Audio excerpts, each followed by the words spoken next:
Hey, hey, welcome back to the show, the wrestling show. We're keeping it real goes wrong. Welcome back to Real Take, Sports Talk live here on YouTube. So much to do, so much to see, so much to talk about. Trevor, how are you? I'm good. How about yourself, man? I'm just an island boy, and I'm just going through life, and I'm not Yes. really enjoying things, but I'm an Going through. island boy. I don't know. I'm doing great. We're going to be talking about wrestling. So much to do. Kyle O'Reilly and Johnny Gargano leaving WWE. One of them possibly going to another company. The other not going anywhere. We'll talk about that. We're also going to be talking about the future of one Mr. Formerly known as Rex Steiner, now Braun Breaker. We'll talk about his future, what the future might hold for him. Going to giving our bold predictions for both AEW and WWE. Stick around for those. I've got a whopper one I'm saving for Trevor's reaction. So much to do, so much to see. So what's wrong with hitting that like button, subscribing, and hit that notification bell? Also, just a housekeeping note. Huge thank you to the over 3,000 people who tuned in last night to watch me watch a football game. The Bills losing to the New England Patriots in just astonishing fashion. 48 runs to 3 pass attempts for the Patriots, and they won a Um, game. What a time to be alive. We'll talk about that on Thursday night on Real Take Sports Talk. But right now, it's the wrestling. And Trevor, before we get into everything, we'll ask your questions in the chat, by the way. Just keep them coming. Trevor, what is something in wrestling that doesn't have to do with Matt Cardona right now that you are really enjoying? um, I'm glad you knew that. Just a lot of the some of the indie matches that have been coming up. I watched a Sunny Kiss match not too long ago. Actually, very good, very very good match. Other than that, no, nothing new out of the ordinary. Just looking forward to what's gonna happen soon. Man, I don't know. I don't know about you, but I watched the main event from Hard Times 2, the NWA event. Yeah, Never yeah, in my life did I think amazing, right? I love NWA. Turning back the clock to 2010. Mike Knox versus Trevor Murdoch for the It World was amazing. Championship. It was amazing. It was a Hey, good you know match, what? but I mean, okay, look, Trevor Murdoch's not too bad. Nowadays he's not bad. I like I like his gimmick of being the veteran, like the veteran tough guy who's been Right. through it all, and it's great transitional champion material. It But is. It but definitely is. my thing is, all right, so you can have him have a one good win, right? Or you can have him have like a little bit of a run with the title. But don't give me Mike Knox versus Trevor Murdoch as a main event and Yeah. think that's gonna make me buy your pay-per-view. Like what? No. It was interesting to see Mike Knox though. He didn't look too bad either, but Hey still. man. Good old where is it? Where is it? Oh yeah, 10:15. Mike Knox. Yep. It's like up on that rope, like I good didn't old think he was still wrestling actually.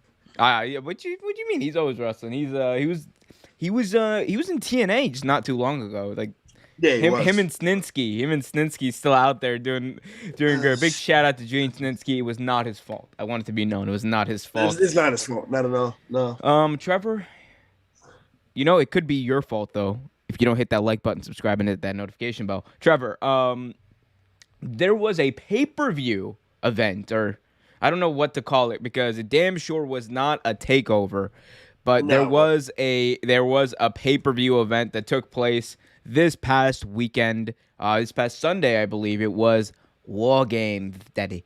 Um, yeah, that was my pathetic attempt to sound like the American Dream, Dusty Rose, Where's the baby. Dusty Road? Yeah. Oh, you do it much better than I do. Yeah, keep doing that. Keep doing that because we don't have the Regal button. The Regal button died during War Games. R.I.P. the Regal Oh, button. damn it. Yeah, I have Poor, to poor. I have to, I have to recalibrate the Regal button. Anyway, but War Games was this past Sunday, and what an event it was! It was the first of an NXT event like this that's not a takeover. So the takeovers are gone. It was just NXT War Games. And we're gonna run through the matches very quickly, and then get some just thoughts on the pay per view and the matches as a whole. So in the opening match, it was Cora Jade, Io Shirai, But Casey Ray and Raquel Gonzalez taking on the heels, the dastardly heels of Dakota Kai and Toxic Attraction. I thought it was a fairly good opener. Actually, no, I thought it was a very good opener. It gave each of these competitors a little bit of time in the ring with each other, and you got to kind of see, who made a difference, who could shine, and I like that aspect of it. You got to showcase a lot of people. There were some times that I thought it was a little bit odd. There were some times where I thought, they're young too. I want to be very clear about this. Like Cora Jade, extremely talented. Well, she Absolutely. convinced me in that match that she had a broken arm. She worked me like a pro. These are young people. Cora Jade, 20. Gigi Dolan, like 23, 24. Like these are very Yeah, young she's people. very good. So I want that to be known. But there were some spots that weren't clean. But overall, I thought this was a really good showcase match. The person who impressed me the most was Gigi Dolan. Of My course. goodness, and this is she's in the ring with Raquel. She's in the ring with Mandy Rose. All these people who've been there. Io Shirai. Gigi Dolan stood out so much and in such a positive way. She was Indeed. crisp with all of her spots. She was technically sound. Her psychology was spot on. She knew exactly where to go, where to be, who to be with. I'm telling you, like this is the person in that group that I think she might be the breakout star of this group because she's so good at such an early age. So I mean, that's what I thought. Overall, really good opener. I liked it. Trevor, what about you? Oh man, like you said, a lot of them stood out to me. Gigi Dolan was one of them. I mean, and as far as just impressing me, Mandy Rose definitely impressed me more than I thought she was. I mean, don't get me wrong, she is a vet in the ring, but like she's actually getting a chance to actually shine, and she really shined out and showed out to me. I thought it was a great match for both teams. But like me, you said last week, I was interested in seeing Toxic Attraction. whatever the name is. There it is, Toxic Attraction. I'm old. But I was interested to see how the chemistry worked, and it did well. I liked it. I definitely enjoyed it. Absolutely, absolutely. Really good opening match. I think a lot of these women have a future in this business, to say the least. Moving on, the NXT World Tag Team Championship match. What a match this was, Trevor. And it was a kind of they threw us a little bit of a monkey wrench here They did. because originally the team was supposed to be the team of Legado del Fantasma. They changed it up. It was Imperium, Fabian Eichner, and Marcel Bartel taking on the team of Kyle O'Reilly and Von Wagner. And my God, It was these four guys they beat the absolute living hell out of each other oh they for did. about It was 15 amazing. minutes. And It it was was such a great match. Imperium is one of those teams you forget about them a little bit, right? You forget about Eichner, you forget about Bartel, because I mean, but the thing is, every single time they wrestle, you're just like, oh my God, I totally forgot. These guys are probably the hardest hitting, one of the best tag teams in the world because every time they wrestle, they have like a 5-star match because they're Exactly every so time. good. Um, what a match this was. This is the best NXT tag team title match I've seen in a while. I mean, Eichner and Bartel, what can you say? We knew they were great. Kyle O'Reilly's amazing. And Von Wagner, you know what? He came in there. He did exactly what he was supposed to do, and he looked great doing it. Yes, you can say that, oh, he was carried by Imperium. Yes, they sure damn did help him out. But Von Wagner went out there and he looked like he belonged, which is more than I think people were saying beforehand. A lot of people said, like, I'm not too high on Von Wagner. But, honestly, Trevor, this kind of is starting to change my tilt on Wagner and how I kind of feel about him. But what did you think? Yeah, same here actually. I remember when we first saw Von Wagner, we called him a jabroni in blue shorts, and I That was definitely me who called him a jabroni in blue well, yeah, shirt. you did. I agreed with it definitely. But no, like just off face value, yes, I can honestly see where that first impression came from. But don't get it twisted. Like he has been doing very well, and I'm enjoying his work in the ring. I really am. Absolutely, absolutely. This was a great match. I would have probably much rather have had this one open the show, but I do Yeah, understand why they had the War Games match, because you want to have the two big War Games matches, both of them great matches, but this rung more of a show opener to me, but still loved it. Moving on, we had you're probably the match you were looking forward to most. Hair versus hair. Cameron Grimes, baby, versus Duke Hudson. This was 10 it minutes was of interesting. this was 10 minutes of interesting wrestling. It Duke, was. It was interesting. Cameron Grimes got the roll up victory over Duke Hudson. Duke Hudson was not happy about it. He tried to shave Cameron Grimes' head after the match, but got wily little munching Cameron Grimes. He did it again, and he shaved Duke Hudson's head. He gave me old Arn Anderson haircut before Duke Hudson got out there. What'd you think? I thought it was good old fashioned ridiculous fun. Like, I personally love Cameron Guys. I just wish he'd had more purpose in his storyline. You know what he does, but I love Cameron Guys. I absolutely do. I don't know. It's always been something about like those people that had characters like were like back home, like country guys. Always like were my favorite characters. Like I used to like Nadia and what's his name? I can't think of his name, but right now Jamie Noble. Jamie Noble on Jamie Gideon. Noble, Jamie yeah, Noble. Jamie Noble. Double wide, baby. I used to love that gimmick just because it was awesome. But yeah, I've always liked gimmicks like this, but I actually love cover guys. So you were the one fan who kept ZZ in Tough Enough until the end. You were the one. It was me. It was me. Just going back in, making different email addresses like, oh, I'm getting ZZ up there. That was one of the biggest reasons I love Dusty Rhodes. Just I love Dusty not only just because he was great in the ring, just to hear him talk. Who the hell was it on Tough Enough 2015 that told ZZ that they reminded him of Dusty Rhodes? That was like the big. Well, I think it was like Triple H or something. Like, you really remind me of the American Dream. This was right after Dusty passed away too, and I was just like, oh, you marks, like just it's Southern. What a Connecticut thing to think. Like, oh, he's Southern now. He's Southern. He's Dusty. He's definitely Dusty. It's American Dream. Dusty. Oh God, I'm watching listening to Dusty Rhodes on commentary in WCW. It's some of the funniest stuff. Oh, he got him right in the belly with it. God, I love Dusty. R.I.P. Moving on. We had the NXT Cruiserweight Championship match. This was interesting. You had Roderick Strong, the NXT Cruiserweight Champion, defending his title, representing the Diamond Mine, which is an amazing name for their faction, against the woke one, Joe Gacy, who I loved. I don't care what anyone says. I know that people aren't hot about this gimmick.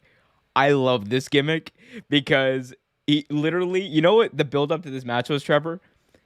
It was just Joe Gacy calling out the hypocrisy of the NXT Cruiserweight division. How it allegedly calls for inclusion, but it actually excludes people of a certain weight class. It's body shaming. I was like, Joe Gacy, take my money. Take my money. This is money. Thank you so much, Joe Gacy.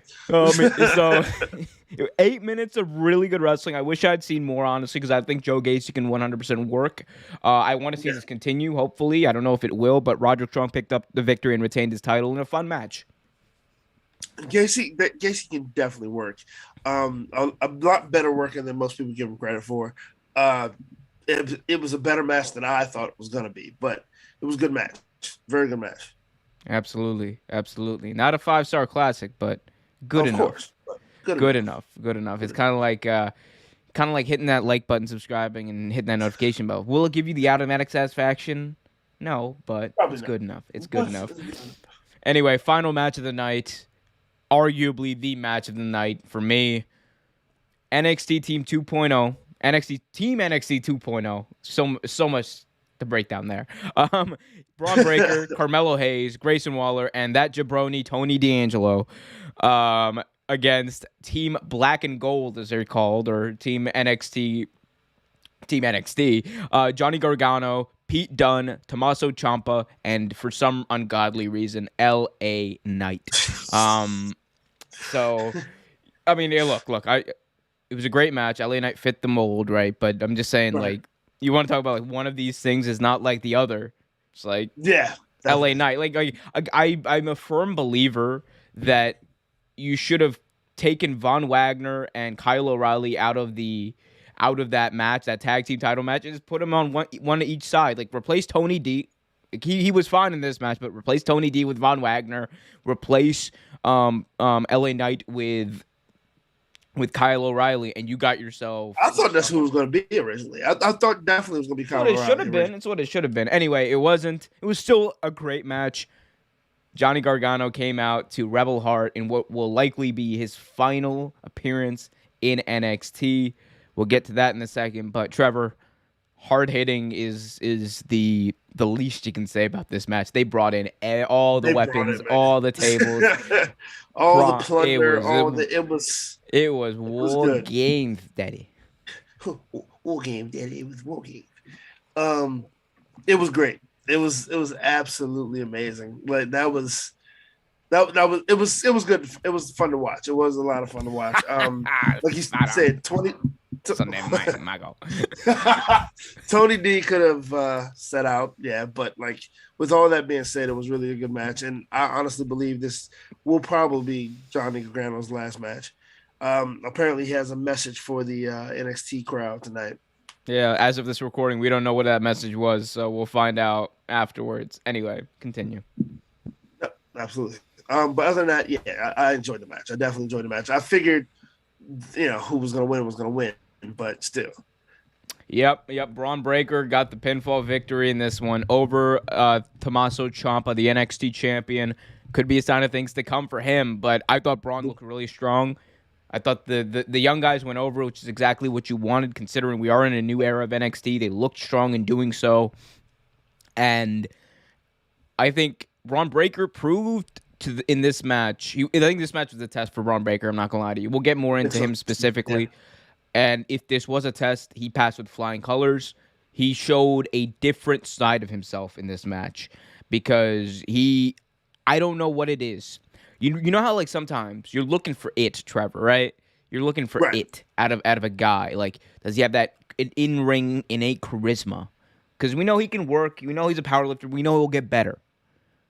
But can this guy, can Rex Steiner, Braun Breaker, in the ring show that emotion, show that they kick it in that next gear? He did that in this match. When he put those straps down, he was kind of reminding me about a good old wrestling machine out there. And I thought he passed that test with flying colors. Yeah, like we talked about briefly about it last week. We're going to talk about it again later, but like I had my doubts about him, but yeah, he definitely shown what he's capable of last night. Sunday night. It was good match. He looked strong, which is what, like you said, what you want out of the new guys and out of a potential champion. Absolutely. That being said, this is probably one of the weaker NXT events there's ever been, which is saying something because takeovers are usually amazing. They are normally, yeah. Absolutely. Anything else on this, Trevor, or anything else on NXT before we move on? No, I mean I'm just interested to see where NXT is going after this because, like you said, it looks like a changing of the guards. That's what that whole pay-per-view was a sign of to me. Absolutely. Hey, Trevor, speaking of changing the guards are changing. You know what else is changing? All the graphics. So in that time it takes for me to change the graphics, please hit that like button, subscribe, and hit that notification bell so you get notified whenever a new video is released. As we are going to be moving on and talking about two legends of NXT, two legends of stature in the history of the formerly known Black and Gold brand. It's kind of bittersweet when you think about what's happening here, but this is the way life moves. Life moves on, and so do we. Anyway, so Trevor, it was reported this week from Fightful Select that sentiments from within WWE officials are expecting both Kyle O'Reilly and Johnny Gargano to leave WWE. Both of their contracts are running out. Kyle O'Reilly, we know, has refused multiple offers to re-sign. Johnny Gargano, you would think, has been offered a contract to re-sign. Neither of them have apparently moved on either of those. I think there are different motivations. There's obvious the speculation of Kyle O'Reilly, signing with AEW, going there and just being a part of the whatever the Undisputed Era is going to be. And then, Right.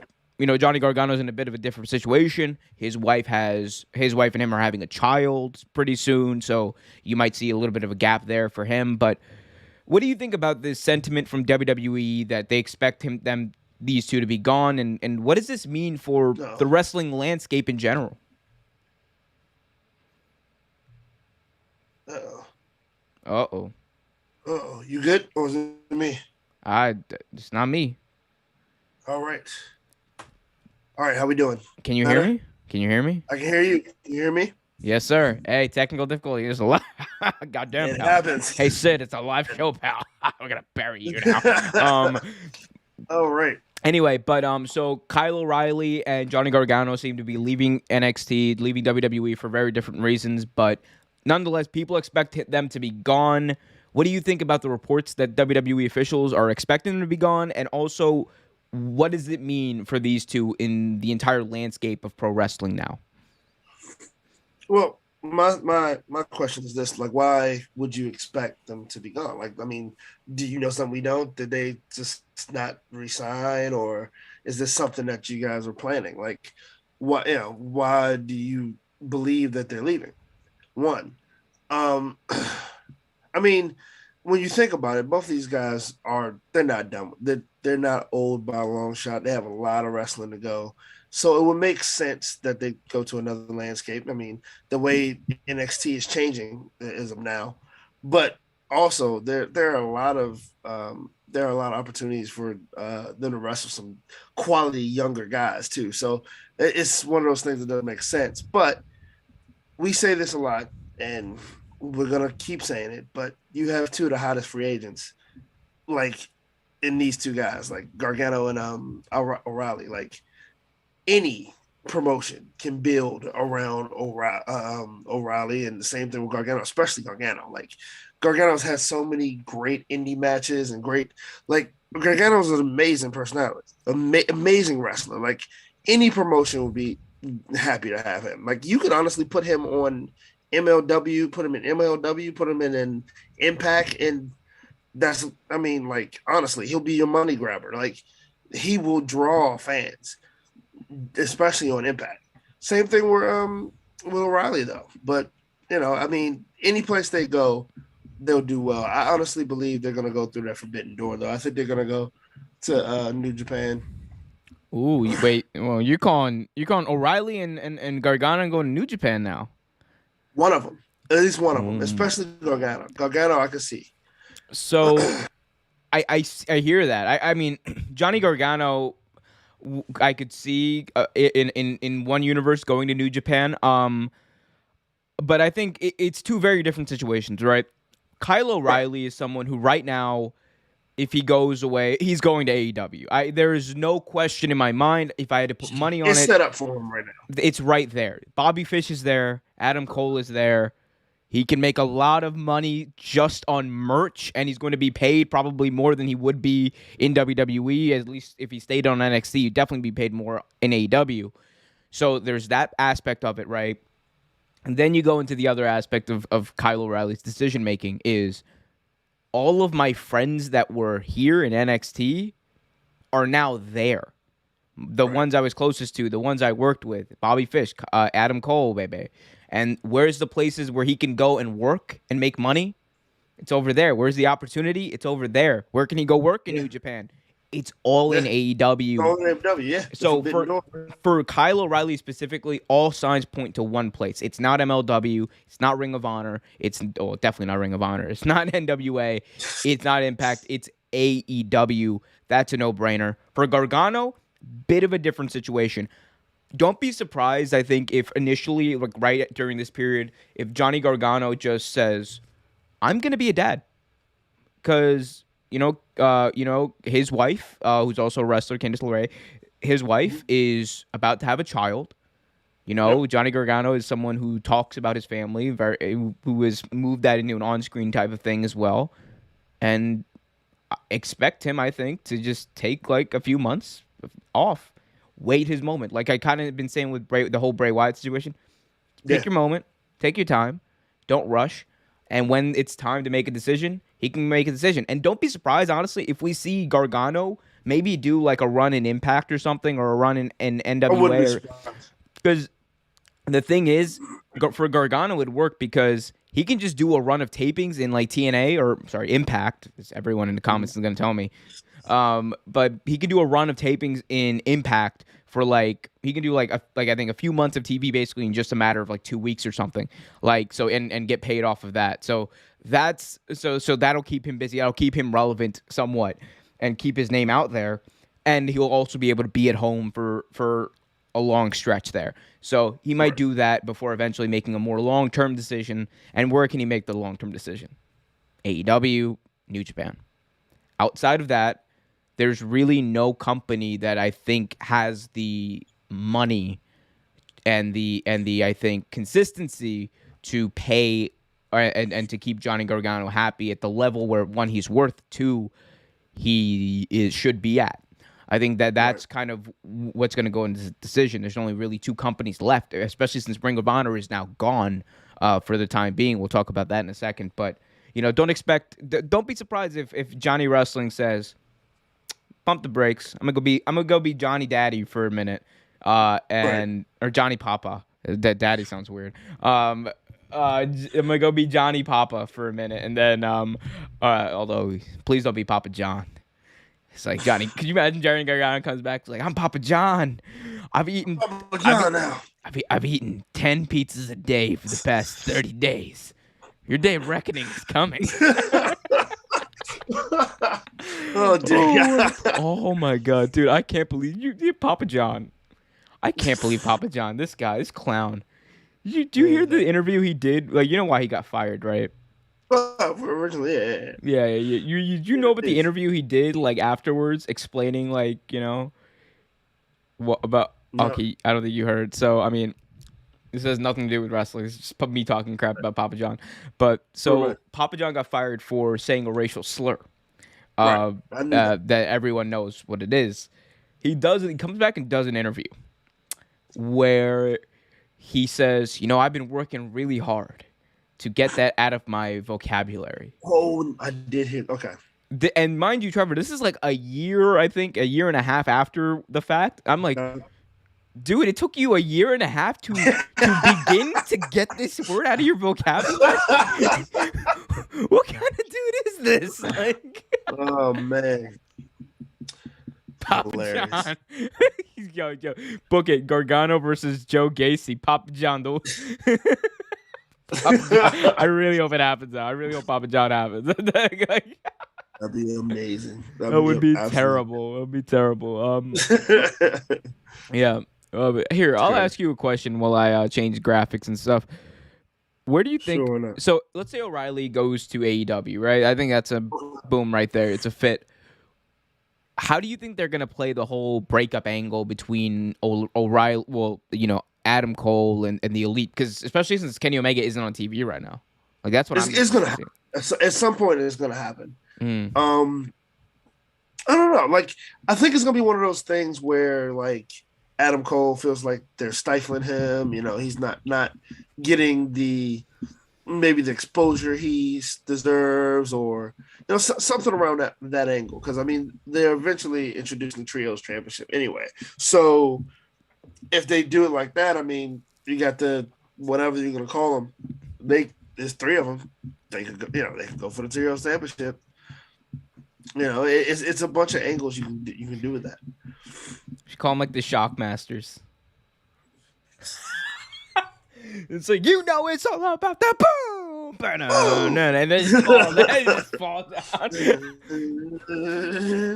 Oh my God, Bobby Fish is so lucky he has Adam Cole. He is.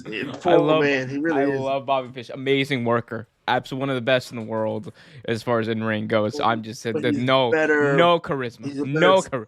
Yeah, no. He's a better tag team wrestler. He definitely is. He's just like, because I am Bobby Fish, and I am here. I have a fish on my tights. He has no charisma, and like he's not the best one. He's not the worst I've seen on the mic, but he's not the best either. Like he's. Did I tell you? It was like Bobby Fish is like a less talented. He's like a less charismatic Seth Rollins. and Kyle O'Reilly is just a shorter and less hairy Sami Zayn.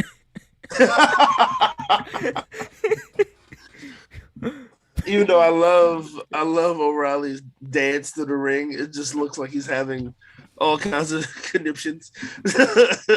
Yeah, you get worried for the kid a few times. Oh man, you good? You good? Oh, yeah, man. That was a great song. Although I am partial now to it's all about the boom. It's all about that. And you all in the chat know it's all about hitting that like button, subscribing, and hitting that notification bell so you get notified whenever new videos release. And if you're listening on Apple Podcasts, Spotify, wherever, leave us a 5-star review and be sure to hit that follow button. Trevor, let's move on to the future WWE Hall of Famer Braun Breaker. Let's talk about this guy because he's gonna be around for a while. He is. Trevor, Braun Breaker is being built up to be one of, if not the greatest wrestlers of all time. It's such a weird thing to say, but Braun Breaker is being built up to be a megastar by WWE. We know Vince likes him. We know that he has the strength. He's got the look. I think he's getting the in-ring work and the charisma down for what he needs to be right now. I'm going to ask you point blank, what does the future hold for the person who is probably the hottest prospect in NXT 2.0 right now? What does the future hold for Braun Breaker? I feel if you don't put a championship on him at some point, you missed the opportunity. I mean, because that's pretty much what they're gearing him up for. Like he has the wrestling down pat. He's getting better each match I see. He's a totally different wrestler than his dad is, right? Like he's more of a straight powerhouse. He's so different. He's so different than his dad. I'm so sorry. I'm in 99 WCW, and all his dad does is come down to the ring. Woo, woo, woo.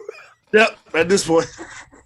Please continue. I'm sorry. No, they did make him a joke at some point, and it pissed me off. But like his dad, don't get me wrong, Rick was a powerhouse as well, but not to the degree that Braun Breaker is. But it's the future for him is very bright, very, very bright, and I think he's getting better on the mic too. Like I said before earlier, I didn't think he was that great until I saw him. Instead I started watching more of him, especially with the War Games match. Like he showed me something during the War Games match. He really did. Oh, I think he showed a lot of people something, and like I said, I think the War Games match was a gigantic test for him about what his future is actually going to be. This was like the first thing of, can you handle being the big guy in the main event? Can you handle being in the main event? Can you handle being the leader of a team in this capacity? And he passed with flying colors. He did exactly what he needed to be, and he showed that fire. A lot of people will come into a ring, in their first chance like this and fail or not really hold up to what people expect out of them. This guy did everything right. I think he's obviously still green in the ring. Like he's got a ways to go as far as, learning everything, but he will learn it. And there's honestly not a better way. Like most people will tell you, there's not a better way to learn things than on the fly sometimes. Mm-hmm. I think he's got the aptitude for it. It's in his blood. He looked great in that War Games match. The war paint and everything on him was fantastic. I thought that was a stupendous look for him. So, I think the Breaker, the world could be his. Genuinely. And I truly mean that. I think Braun Breaker has the potential to be a megastar. And whether or not he, gains that potential, whether or not he lives up to that potential, I should say, is dependent on just how WWE chooses to use him and the angles and most importantly, the gimmicks. Because this is a guy who doesn't really need a gimmick. And I think that's like the simple part of wrestling that maybe I think gets lost on the main roster. And it's weird because NXT is supposed to be the place where you get over with your gimmick and then you go to the main roster and you become more of a polished product. But it's like the opposite sometimes. This is a guy, Braun Breaker. He shows up. Yeah, he wears the colorful outfits and everything. He shows up. He kicks ass. He leaves. That's what you should book him as. It's very simple to book a guy like this. Don't make the same mistake you made with Roman Reigns. Don't try to make him into something he's not. Don't try to make him into I'm Braun Breaker, and even though my name is violent, I'm gonna hug you. I'm gonna hug you all. I will hug you all. No, it's I will bear hug you all until you're bleeding.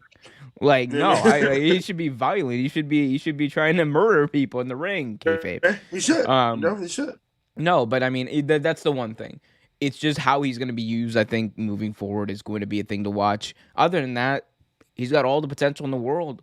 I said the look, the everything, Trevor. Like this guy, he's going to look great with a championship belt around his waist, and I'm rooting for him. Yeah, I mean, at this point, like he's one of those guys that you can definitely water down too much and ruin him, right? Like pretty much what you were saying. But I think he's if they're smart enough, you let him go. You let him go. You don't try to find a gimmick. You fire him? Oh God! Don't give WWE ideas. You let him go. Oh goddamn, pal. You let him just be Braun. You just let him be him. You know what I mean? Like don't try to put a gimmick on him. Don't try to ruin him that way. Like just let him be him. And you're gonna get a very big surprise, I think. Like honestly, and the best thing for him to be is in the ring with guys like Gargano, guys like Tommaso Ciampa, like even LA Knight, like experienced guys that can give him something. Absolutely, LA Knight, man. The cornerstone of Team Black and Gold, the cornerstone of the takeover era of NXT, man. This guy, he is NXT. NXT. He wasn't even there. Literally not there. He's been in NXT 2.0 longer than he has been in NXT Black and Gold. Think about that. Think about what that means. It's ridiculous. It's ridiculous. Goddamn. I will create the narrative. It's my damn company. I will change history. I guess what? There was no WCW. Disco Inferno won the championship 80 times. We're gonna give it Disco Inferno. I just triggered myself. Oh yeah, you didn't know about this? Oh Jesus Christ! Oh, Trevor! I just triggered Trevor by changing the graphics because we got to talk about the Paul brothers. Trevor, give people your honest opinion about the Paul brothers. My honest opinion about the Paul brothers. I wouldn't care if they fell face down and shit. They're pretty horrendous human beings, and they're not that talented. Don't get me wrong, like Jake definitely has some type of boxing ability. Yes, he does. I give him that all the credit in the world. But stop being a puss and box a boxer. Box a boxer. Stop boxing MMA fighters. Box a boxer. But there's no money in fighting boxers. You know what? If there was, here's the thing.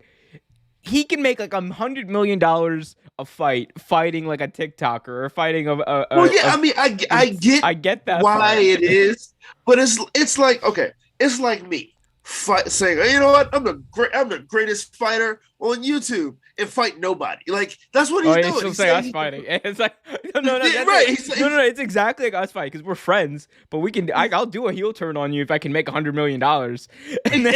Exactly. And then after the fight, we're just back saying, "I just made $200 million, buddy." I'd be a great fighter too if I fought people that had no boxing ability. Like, oh my God, dude, sometimes I think boxing's a better work than wrestling. Like, and that's not taking anything away from some of the fighters he actually did fight, because they actually, like, especially what's his name, the guy he's refighting actually. Oh, Deontay Wilder. Not Wilder. I'm talking about this guy. He was supposed to fight Fury's brother actually. But Tyson Fury's brother. Now he's not. He's fighting Tyron Woodley. My bad, Tyron Woodley. Why did I think about Wilder? Oh, because it's the Fury. I got it mixed up. It's Woodley. Yeah, he's fighting Wilder. I mean, not Wilder. See, he's fighting Woodley.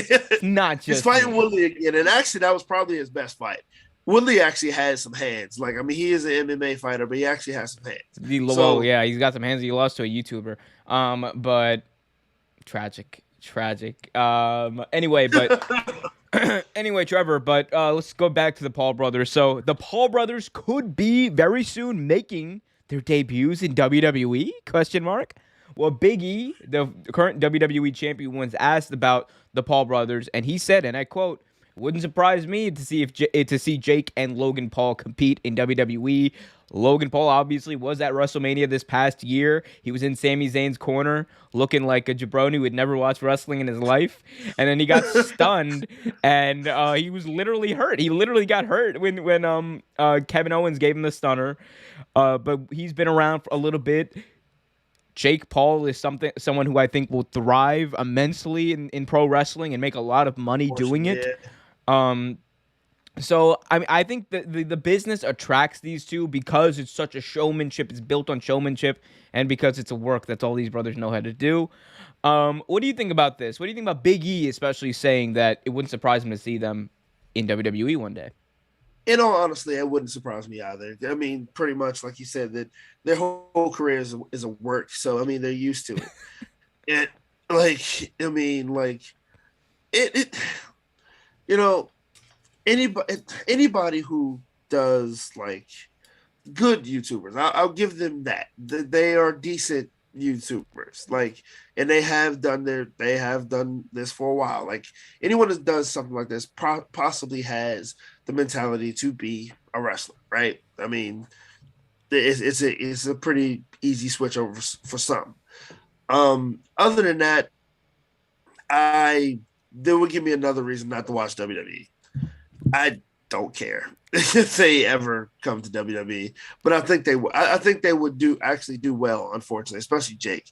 Jake's whole life is showmanship and bullshit, and so he would possibly do very well in wrestling. I think Logan would do pretty well in it as well, but Logan probably got paid more than anyone involved in that match. So I think he's doing fine in the world of pro wrestling. I think they both would do well in wrestling, though. I mean, my personal feelings for them aside, I think they would do well in wrestling. I mean, it's gonna happen. They got the in with Logan to get to Jake. That's what it is, because Logan is great. Logan is going to get some eyes on the product, but Jake is the guy that literally everyone's talking about. Jake's the fighter who can actually fight. Jake's got the legitimacy. Jake's got more clout than Logan. He's being talked about more as a legitimate fighter, all that stuff. They're going to get Logan and Jake Paul in there. There's going to be a tag team match one day. And it could literally be against anyone. It could be against The Miz and Cesaro. It's probably going to... That sounds like a team that's going to happen in one day, actually. He's Miz and Cesaro versus Jake and Logan Paul. That sounds too accurate. Oh, here's just a Cesaro and The Miz. I wonder if they're even training right now, because like I wasn't aware that your boy who does commentating in SmackDown, I wasn't realize he's been actually training for wrestling for a couple years. My boy who does wrestling on SmackDown. No, the one that does commentating on SmackDown. Pat McAfee. Yeah. McAfee, yeah. McAfee. It's I know it's McAfee. I'm pronouncing his name like it's spelled. Well, no, he actually wrestled at least. He wrestled Adam Cole. NXT. No, I mean before he wrestled Adam Cole, he actually wrestled a little bit before then.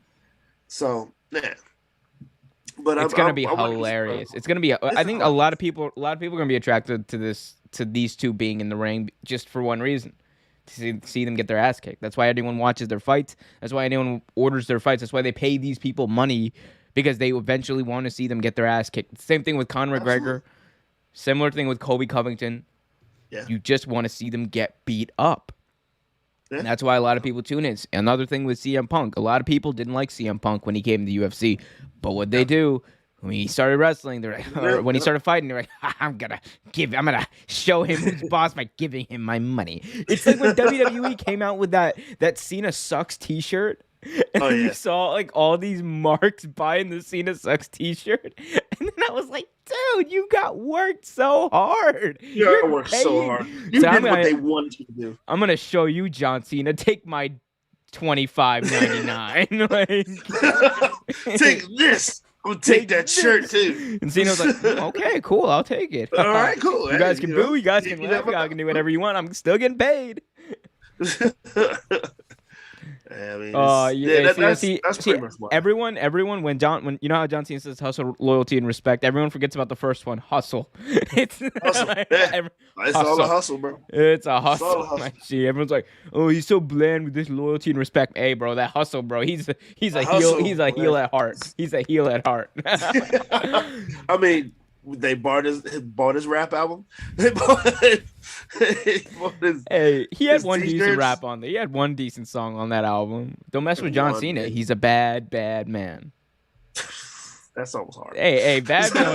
You remember he sung that, bro? They gave him a concert on SmackDown or something. Oh one my time. God. They gave John Cena a concert. It was like He the had a funniest love thing. song on there too. That was interesting.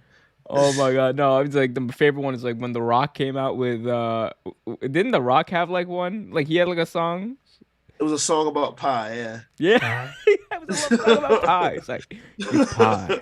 Yeah, it was talking about all kinds Jabroni. of And he was pie. throwing some ad libs in there. Jabroni. It was so funny, bro. Oh, wrestling, man. See, this is what you won't get in WWE's Ruthless Aggression documentary series. This is real live entertainment, pal. Oh, anyway. Anything else on the Paul brothers or anything else? Trevor, I'm gonna ask you a very serious question. Okay. You might not have an answer for this. What are you legitimately enjoying about WWE right now? Because of my opinion, SmackDown has gotten to be an awful show as of late. It's not great. It's not great. Like it's a lot of Roman Reigns, which is I guess. But even then, I'm like, where's the other people? And then I'm like, oh, they're doing the same thing that they were doing with Raw. What do you like? I like the fact Big E's champion, but I can't really say I He's enjoy like, it. yes, I like Biggie because he's Yeah. nice and I like stuff. I can't say anything else. I mean, I like the fact that it gave what's her name a title shot. Oh yeah, Raw is Liv. Yeah. And then she I liked what they did though with that. I mean, they're building up to a rematch. I think Liv Morgan, you got to pull the trigger with Liv Morgan now. You have to. Like You have at to do it day now, one. though. At day one, I think the match is going to be set up for Becky and Liv at day one. You got to pull have the to, trigger. You got to pull the trigger. Because if you don't now, you're gonna miss your window. You're gonna miss the window, man. And then she's gonna in like 2 weeks, she's gonna be like doing backstage segments with Nikki Ash and Jerry the King Lawler. Oh, that happened. No, that legitimately happened on Raw. He was like Jerry Lawler returned, and he did like a backstage segment with Nikki Ash and Rhea Ripley, and I was just like, I feel so sorry for everyone involved. Like this shouldn't happen. I'm sorry for everyone involved. It was like Rhea Ripley was like gonna be the main event of WrestleMania like 2 years ago, and now Yeah. the King. Yeah. It's terrible stuff. It's just an abomination. If Raw should cancel WWE Raw, please save me 3 hours a week. Jesus Christ. Jesus. Jesus. Oh. Yeah. Well, interesting. Yeah. Well, much like Joe Gacy, we were also inclusive here. So, Jesus. Oh God, that was a bad joke. I apologize. No, it was. Messy. We do try to be very inclusive though.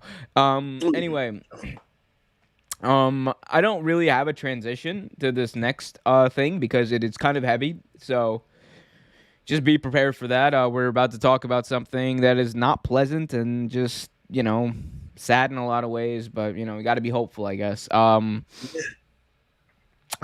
I don't know if you heard about this, but apparently after a rough night, Jeff Hardy was sent home from WWE's tour over the weekend in Texas after, quote, a rough night, according to multiple sources.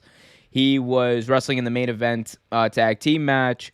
He could be seen being visibly kind of sloppy with his moves. He kind of fell down, and then he just ran. He hopped out of the ring and just hopped over the security railing and just walked out. And apparently he was sent home after that, and he was told not to return. There's, a lot of talk about, what might have happened. Matt Hardy did update people and said, quote, I did speak to Jeff for a little bit today. He's okay. He's good. He went on to say, "I think he'll be fine, but once again, this isn't my business, and if he wants to go into it more detail, he'll do it himself. Jeff is okay." And he reiterated that multiple times. So that's at least good to hear that he's okay.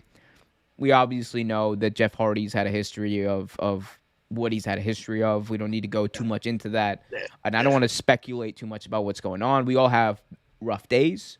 We all have bad Yep. days. And I think, maybe, hopefully, best case scenario, it's one of those things where you just have a bad day. But Trevor, what do you kind of make of this, especially considering Jeff Hardy was someone who was in talks of getting a Universal title match? He was thinking like he was going to be the next opponent being groomed for Roman Reigns, and now he's being sent home, and all this is happening.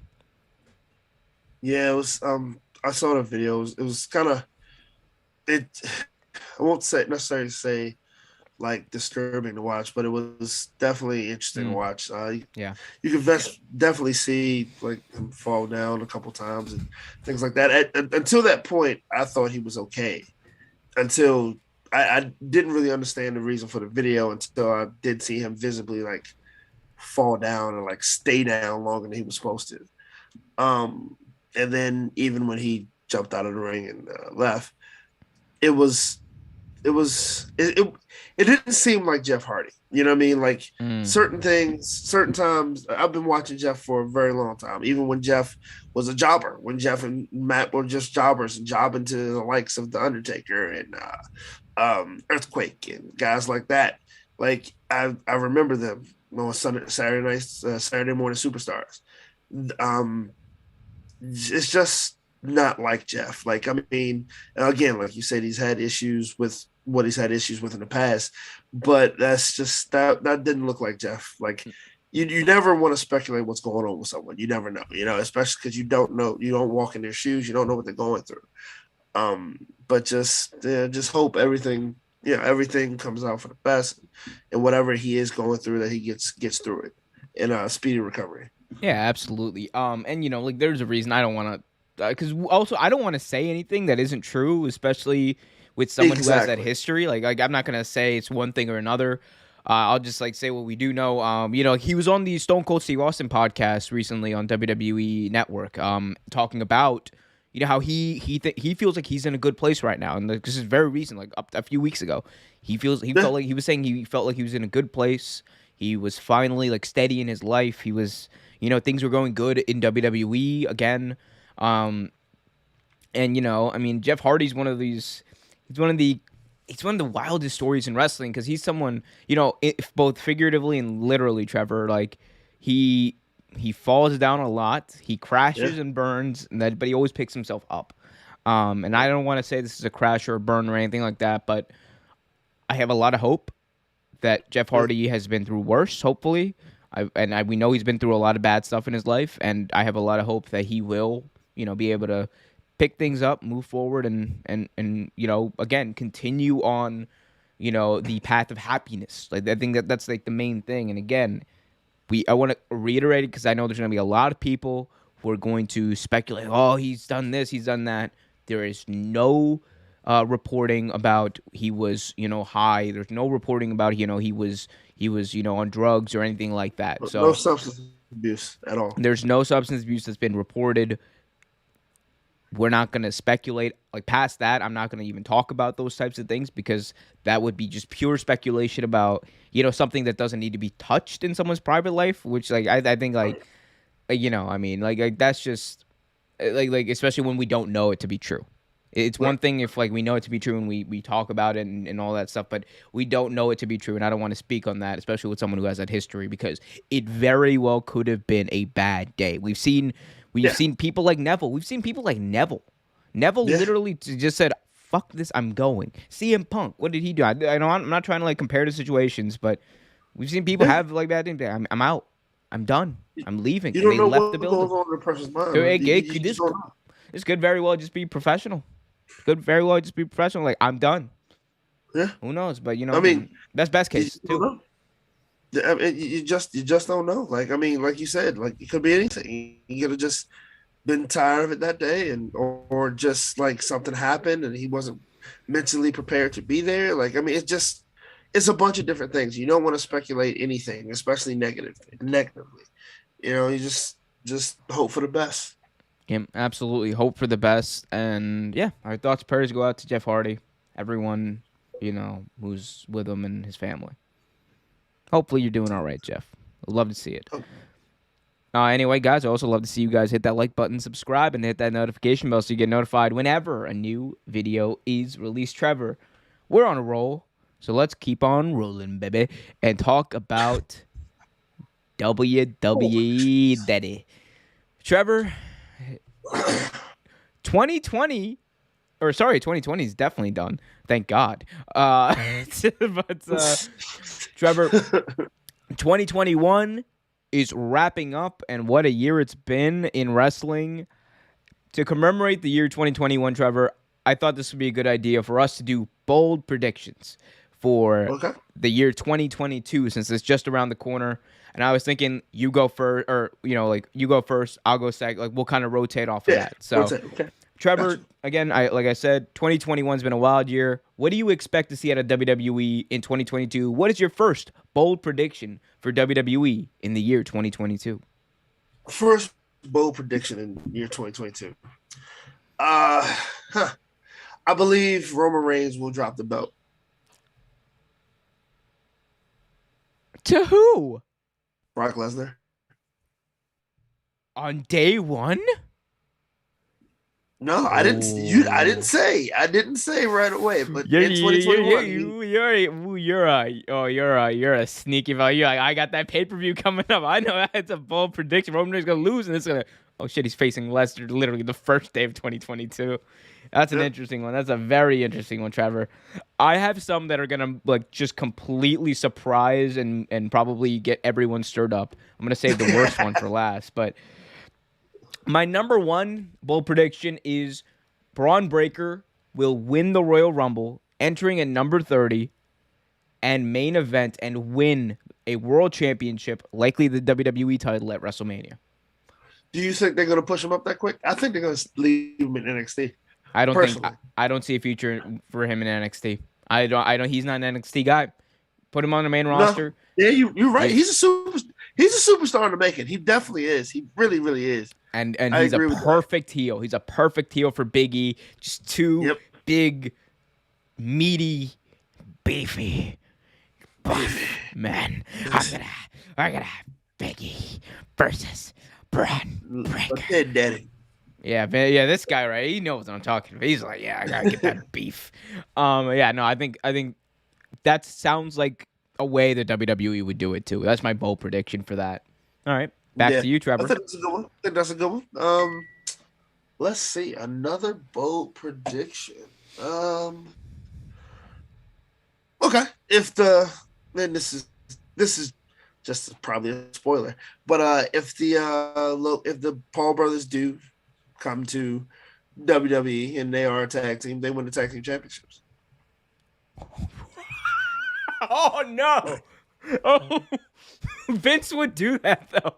He would. That's why I said it. He's already no. Could you imagine, dude? That's exactly why I said it. Heat. That's X-Pac to the X-Pac power of heat. Oh yeah, that is heat. X-Pac times X-Pac times. Every fan would be like, "What? Excuse me, this is not canon. It's not supposed to happen." They have not been through the proper training to become professional wrestlers. Well, sorry, I don't like pro wrestling. I like sports entertainment. Now my nose is running. Wow, Paul Brothers. I was not expecting that one. That was what a bold. That's bold right there, Trevor. That's bold right there, bud. Is it bolder than what I have next? Probably, because my next bold prediction is that upon his return, whenever he's healthy enough to return to work, Triple H will no longer have the books of NXT. I think Vince, I think Nick Khan, and everyone else want to move him away from that aspect of it because NXT, they don't want NXT to be what it was in the black and gold era. They know how Triple H tends to book. Again, it's contingent on the fact that Triple H gets healthy, and we always wish him a speedy recovery every time we talk about him. But I think when he comes back, he's going to be moved into a more corporate role. He might be moved to a more, kind of a backstage type of role as well, kind of a hybrid of that. But I don't think he's going to have the books anywhere. What's wrong with him? I didn't know he was sick. Well, he had a heart event. It wasn't a heart attack, but it was like a cardiac event. And he's still recovering from it. That's right. You're right. I remember that now. Yeah. Oh, I don't think that's a prediction. I think that's something everybody knows. Spoiler. The spoiler alert. Yeah. All right. Number 3, Trevor. Bold prediction number 3. What is this? This Is a bold prediction. This is a very bold prediction. I might save it for AEW, but no, I think I'm gonna say it. I think at some point in 2022, WWE is going to show interest in trying to buy ROH. The library or the company? I'll say the library. I'll say the library. But it wouldn't shock me if they try to buy the company too. But I would definitely say the library. I mean, I don't know. I mean, I think the brand would kind of be like a thing they would get along with the company or with the library. I think the library is what you want. True, yeah, you're right. Because you could tell the stories of Tyler Black. You could tell the story of Samoa Joey. You could tell all these stories of people who were in NXT. And, like, people want to have access to the ROH library, I think. It would open up people. We've been trying to get it for years at this point, actually. That's crazy. That totally could happen. And that's bold, man. That's bold. But, Trevor... It's not anywhere near bold as my next prediction. My final bold prediction for WWE in 2022. In 2022, Trevor, we will see the return of Vince Russo to WWE's writing team. We have been through... 2021 was the year of the impossible being possible. We never thought before that we'd see New Japan and a major wrestling promotion in North America work together. Titles have changed hands on each other's shows. We never thought that WWE would bring back Eric Bischoff and Paul Heyman to head both shows. They did that. Bye-bye Bischoff. He's fired. But they did that. Trevor, 2022 is going to be the year where Vince is going to be sick of these writers. He's going to be like, we need more action. We need more drama. We need something that's going to change the script. And then he's going to put on a video of TNA in 2007. Oh, my God. The blindfold match. Oh, the electrified lockdown match. Oh, my God. What else we got? We got the elevated Candle Cadavra match, casket match. Oh, there's so much. Judy Bagwell on a light pole. So much. He's gonna bring all that back to us. Jesus Christ, I forgot about that. Bro, let me tell Vince, bro. Let me tell you, bro. If you want to have ratings, bro, you gotta put the title on this guy over here. Oh, you mean Jimmy Smith, the announcer? Yes, bro. He is amazing, bro. He will get rated. We'll get a little screen grab on dailynewswire.com.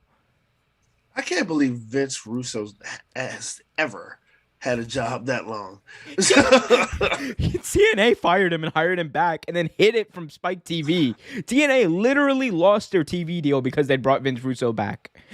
But WWE will do it. I'm so confident about this thing. I'm so confident because I think they're going to want to do more. They're going to want more. Vince is going to be in a mindset because before he was in a mindset of simplifying things. Now he's in a mindset, I want more happening and just craziness. Raw is like watching, Raw is kind of like watching, like, I don't know. I feel like I'm on drugs whenever I'm watching Raw sometimes. There's just so much happening, but then there's also nothing happening. I don't know how I feel sometimes, but it is wild. It's crazy.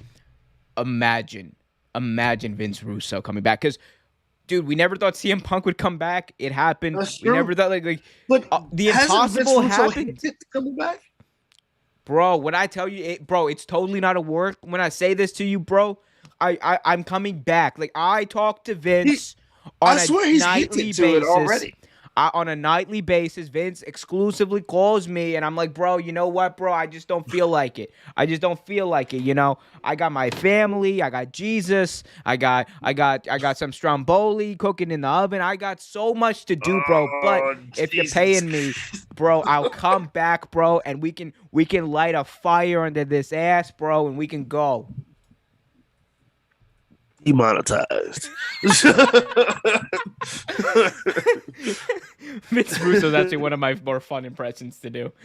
Because it's Vince Russo, though, like I could see that happening. Honestly, that's another one I could definitely see happening. like, dude, I mean, like, weirder things have happened. Weirder things have happened. Let's go to the chat real quick. Big on Wrestling. Welcome back. Big on Wrestling in the chat says, everybody's saying WWE is dead now. He went on to say, Vince and WWE don't care about fans. They only care about money. Yeah, that's true. Big on Wrestling continues to say, this is Big on Wrestling. It's like, he's just out here like this. Only women in WWE being pushed are Becky Lynch and Charlotte Flair. Everybody else is buried except for Sasha Banks, which is sad. Yeah, I mean, they look at Bianca Belair in the position she's in now. They have a chance here to do something special with Liv Morgan. Let's see if they're able to take advantage of that. You would hope that they would be able to, but, you know, I mean, you never know. And finally, Big on Wrestling in the chat says, someone needs to tell Vince McMahon he is killing his own company. He doesn't even care, because he doesn't need to care. I want to reiterate this. There is no incentive for Vince McMahon to literally care about what the fans are thinking or how good his product is. WWE, for the next 10 years, is making hundreds and hundreds of millions of dollars, billions of dollars over 10 years, hundreds of millions of dollars every single year, each year. They have deals that are going to pay them enormous amounts of money. At the rate they're cutting talent, their stock prices are only going to go up. They are making record in profit every single quarter, even though their program is good. There's no correlation between how good or bad their product is and the money that's coming in. They don't see that difference. So No, they don't. It doesn't matter in that respect. As long as they don't need to, they're not going to. No, we don't need. Who do we gotta push? We gotta push Vince, bro. I got you, bro. There's this little guy, and I know you, bro. He might be little, but he's tough. There's this little guy. His name is Swoggle, bro. I don't know if you know the guy Swoggle, bro, but he's like the next big thing. Yo, goddamn, pal, you mean Hornswoggle? No, bro. I didn't mean him, bro. I meant, bro, what if we did this? What if we elevated the ring on a cloud of mattresses and then we took the turnbuckles off, replaced them with lasers, and then the only way to win, bro, is to put on the Santa Claus hat that's elevated above the ring on a fishing line, bro. As stupid as that sounds, it just might work. It might just work. I'd watch that. I'd watch that ridiculousness. I would. Look. I have come to a level of appreciation of Vince Russo. Looks dead. 2017 is something I'm never gonna forget. It's why I love TNA. Jesus Christ. Judas Macias versus Abyss, greatest feat of all time. Better than Kane versus The Undertaker. I have not gotten to 2000 WCW, so don't ask.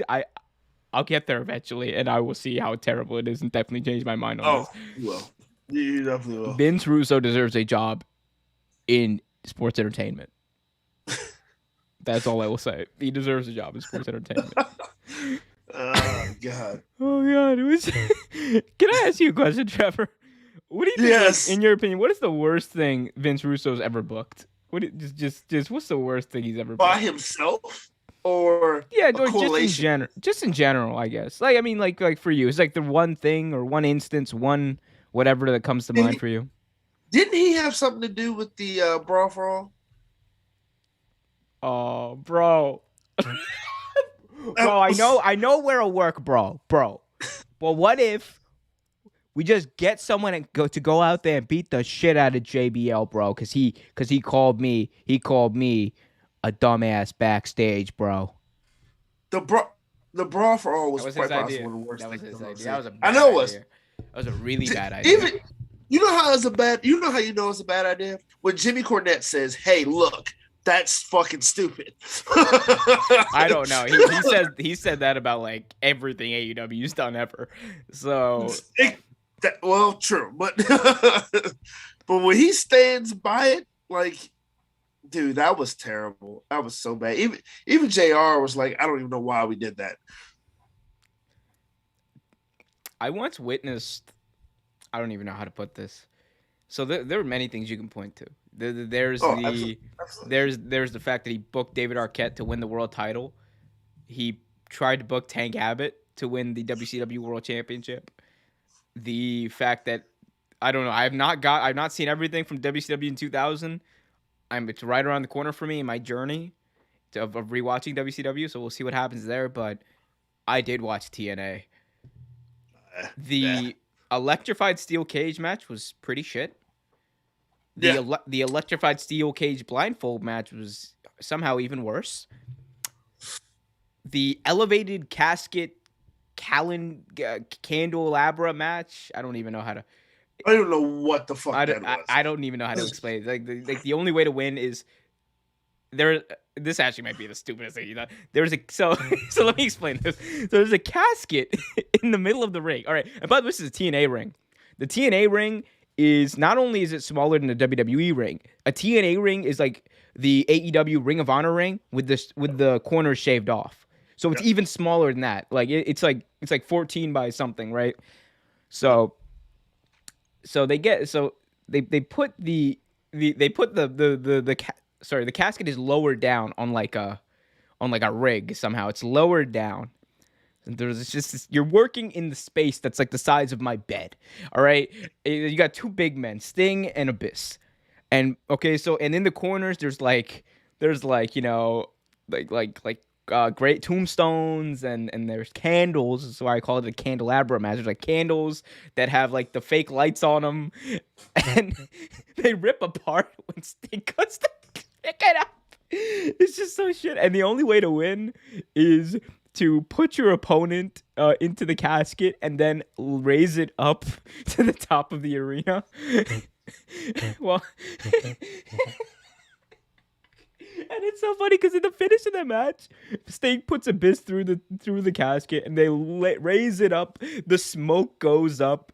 The smoke goes up. The lights go out, and Fire Russo chants are just bellowing out from the crowd in attendance. It's one of the greatest moments ever. God, it was the greatest shit ever, dude. Oh god. And Dixie Carter's response to this, she was asked about it in like a meeting afterwards, and she was like, "Oh yeah, if the same thing happens, someone's getting fired, but it's not Vince Russo." I was like, "Oh my god, she wants to fire the fans." Well, yeah, she pays the fans. You want to talk about a company that literally bought fans? TNA literally bought fans. They literally did. Yeah, they definitely did. It was ridiculous. Jesus Christ. Hey Dixie, start another wrestling company. You got another $1 billion you want to waste? Right here, buddy. I got you. Hey, we have ideas. I could,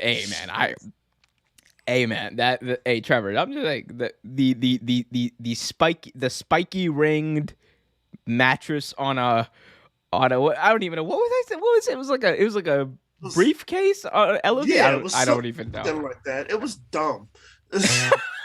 It's like I was like, how did you even make this happen, bro? Don't worry about it, bro. The imagination, bro. Got it, bro. Got it, bro. I can't stand him. Speaking of people we can't stand, let's talk about this. Trevor, does MJF stand for my jealous fans? Because the fans seem to be pretty hateful to one Maxwell Jacob Friedman. MJF might be the best heel going in professional wrestling today. This dude is a killer on the mic. He only wrestles 5 times a year, but each of those 5 matches are guaranteed to be really good, 2 classics. He's been cutting amazing promos with CM Punk. He carried a feud with Brian Pillman. He's been doing some of the best work of his career over the past few years. And the best part is he's only 25 years old. He'll only get better. Many expect him to win a world championship pretty soon. I'm gonna ask you a few questions, but the first one is, point blank, what makes MJF so good? Honestly, because so I've read things about MJF and things like that, and I know how the man behind the character actually is, right? But if you pay attention to MJF, he's a lot like Danhausen. He's the same dickhead outside the ring that he is in the ring. I was gonna say, could you imagine? Oh, Maxwell Hausen. he's the same as that person. Like, he did an interview. He did a photo shoot with somebody who was supposed to be throwing an autograph or whatever. And like in the photo, he's literally like pushing the guy away. Like there's a photo of him just pushing the guy away as he's smiling into the camera. But that's him. That's just him. Like, I think a lot of this character MJF is a lot of the actual performer. I think this is actually him. Now, I don't think he's a complete and utter douchebag, but I think that the part of it that is him, like when some people do characters and stuff like that, like for instance, Roman Reigns, when he is a heel, that is his alternate personality, something that he's always wanted to do.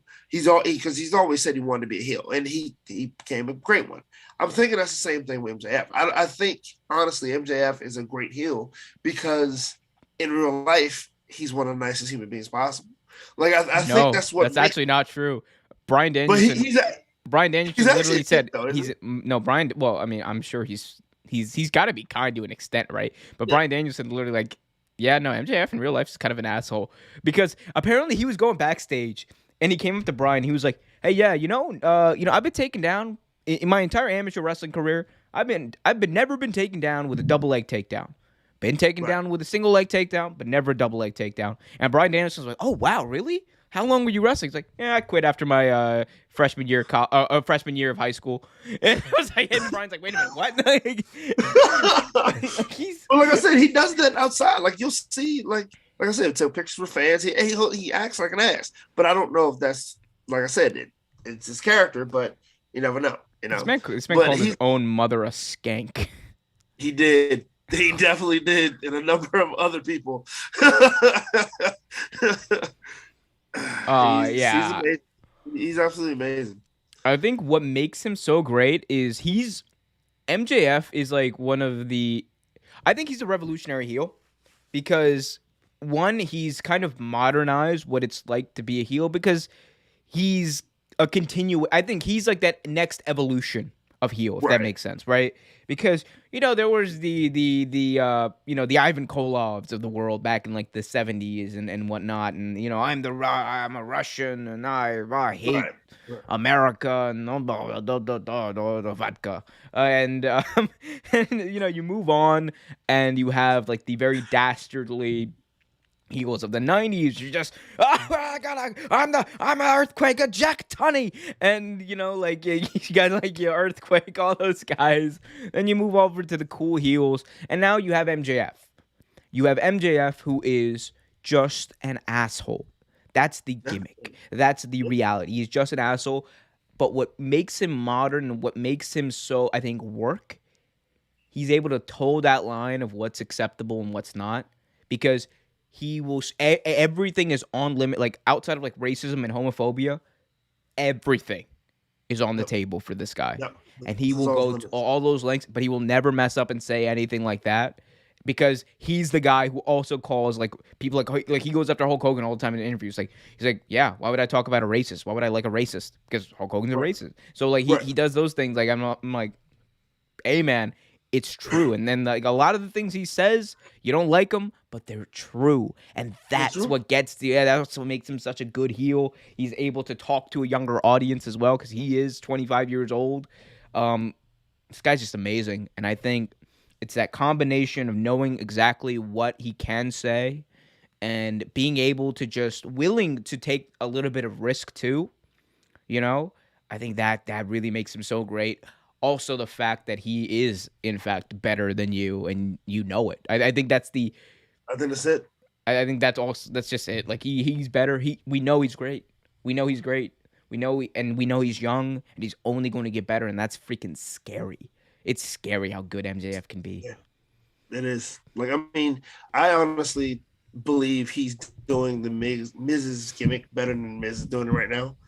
Like, at one point, I honestly thought, like, before MJF came on the screen, I thought Miz was an amazing heel at the time. Like, that was back when he beat Dolph and he was messing with Daniel Bryan, and at the time Daniel Bryan, and like he actually was a damn good heel. But I think MJF took that, made it his own, and is better at it. Like the whole I'm awesome type thing, MJF, I'm better than you know it. Like I feel like MJF is doing it much better.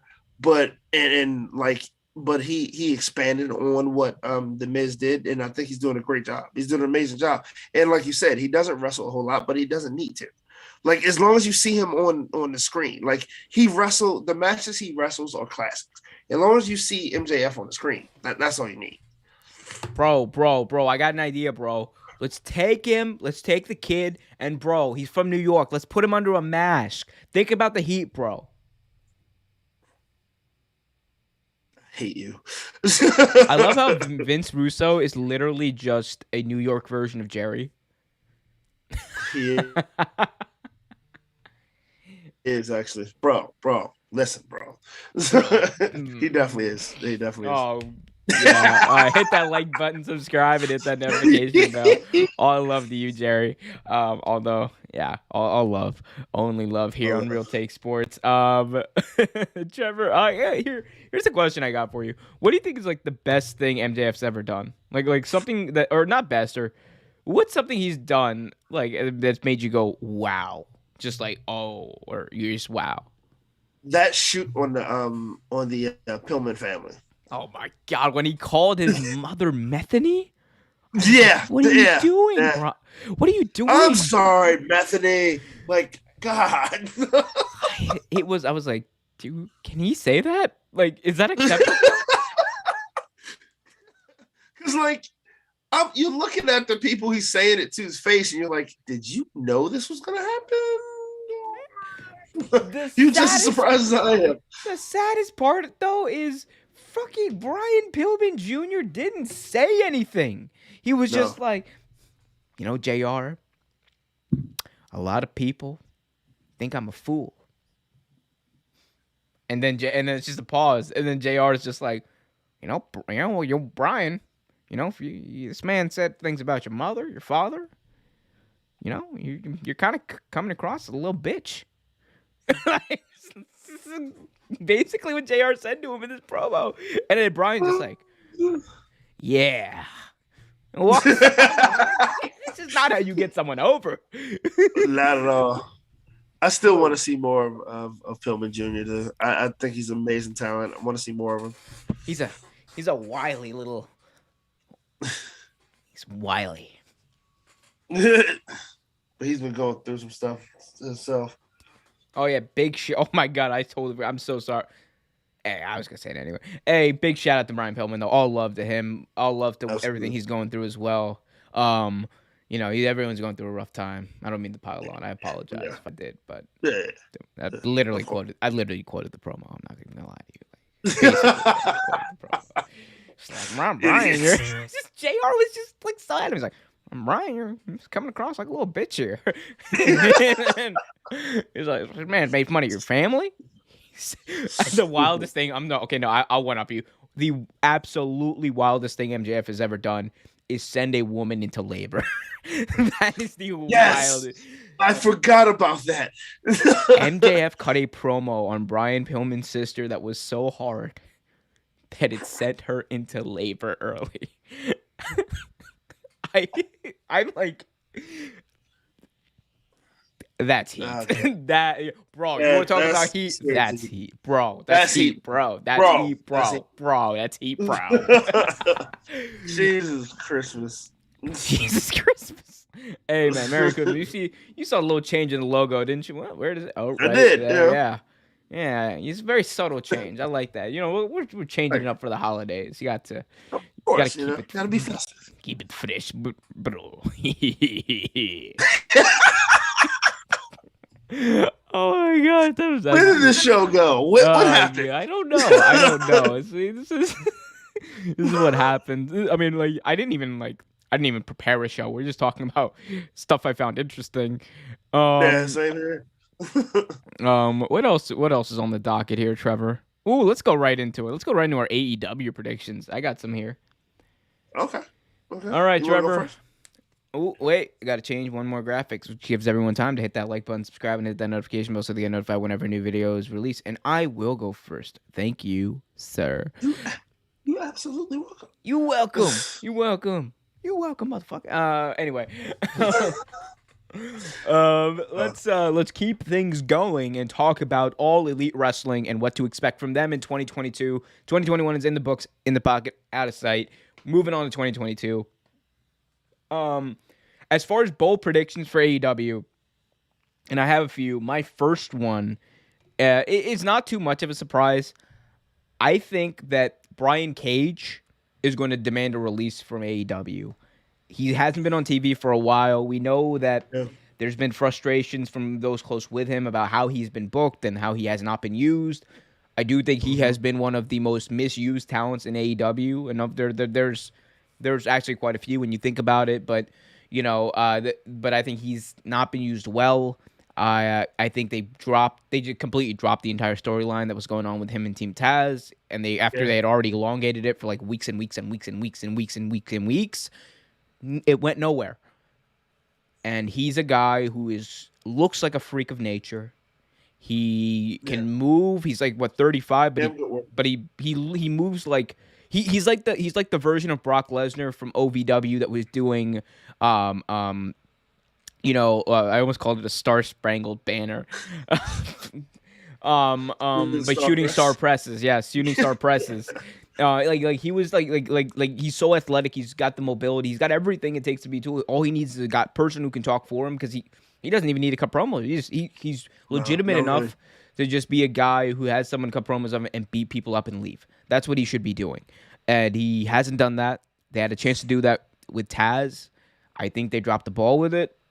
I think he's someone who Vince is gonna sign immediately. You would think.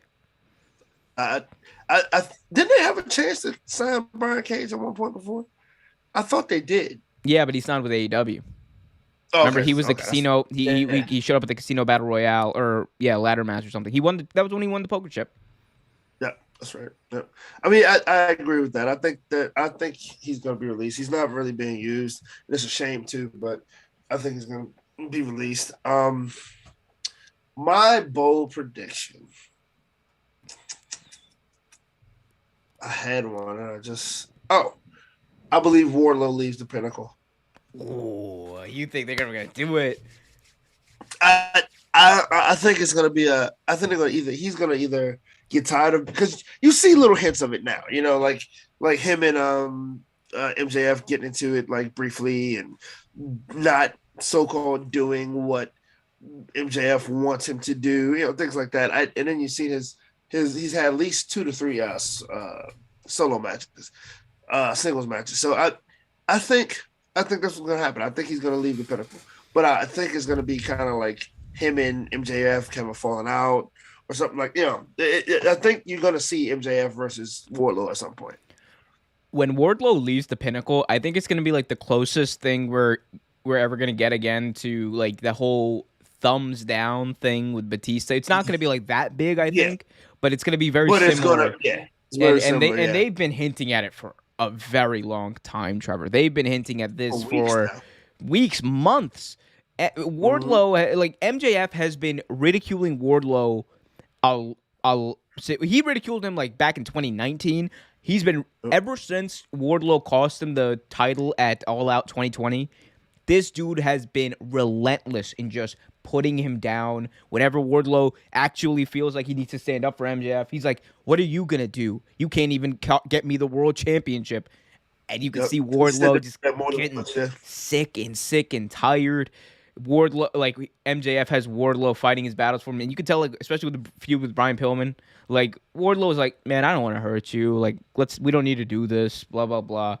Yeah, and it's just they are building this up, and it's gonna happen. I agree with you. I think this is going to happen in possibly in 2022, actually likely in 2022. But when it does, I think it's just gonna be a huge moment because again, AEW has hinted at this, and it's like one of those things, like in Game of Thrones, when we knew eventually Daenerys Targaryen was gonna get to Westeros. We knew she was gonna go back to the homeland. Like it was going to happen. I think this is like something we know it's going to happen. It's just a matter of time and how it happens, and we're excited to see how it happens. But I agree with that one. Totally. My next one, Trev. Get ready for this one. I think in 2022, Kazuchika Okada will win a championship in AEW and defend it in a New Japan. Interesting. They have been the forbidden door between AEW and New Japan is wide the F open. They have name dropped Chaos. They've literally added more members of Chaos on AEW TV. AEW and New Japan are forever tied as canon together. Also, Trevor, they have name dropped Okada a lot of times. So it's been pretty recent too. Not only is it a matter of time before Okada shows up, it's also a matter of time before AEW repays the favor to New Japan and says, hey, so we, have had title changes on our TV and title defenses on our TV. Why not have one, why not have one go the other way? Why not have Okada win an AEW championship and then defend it in New Japan multiple times? Like, call me crazy. Call me what you will. I think it makes sense.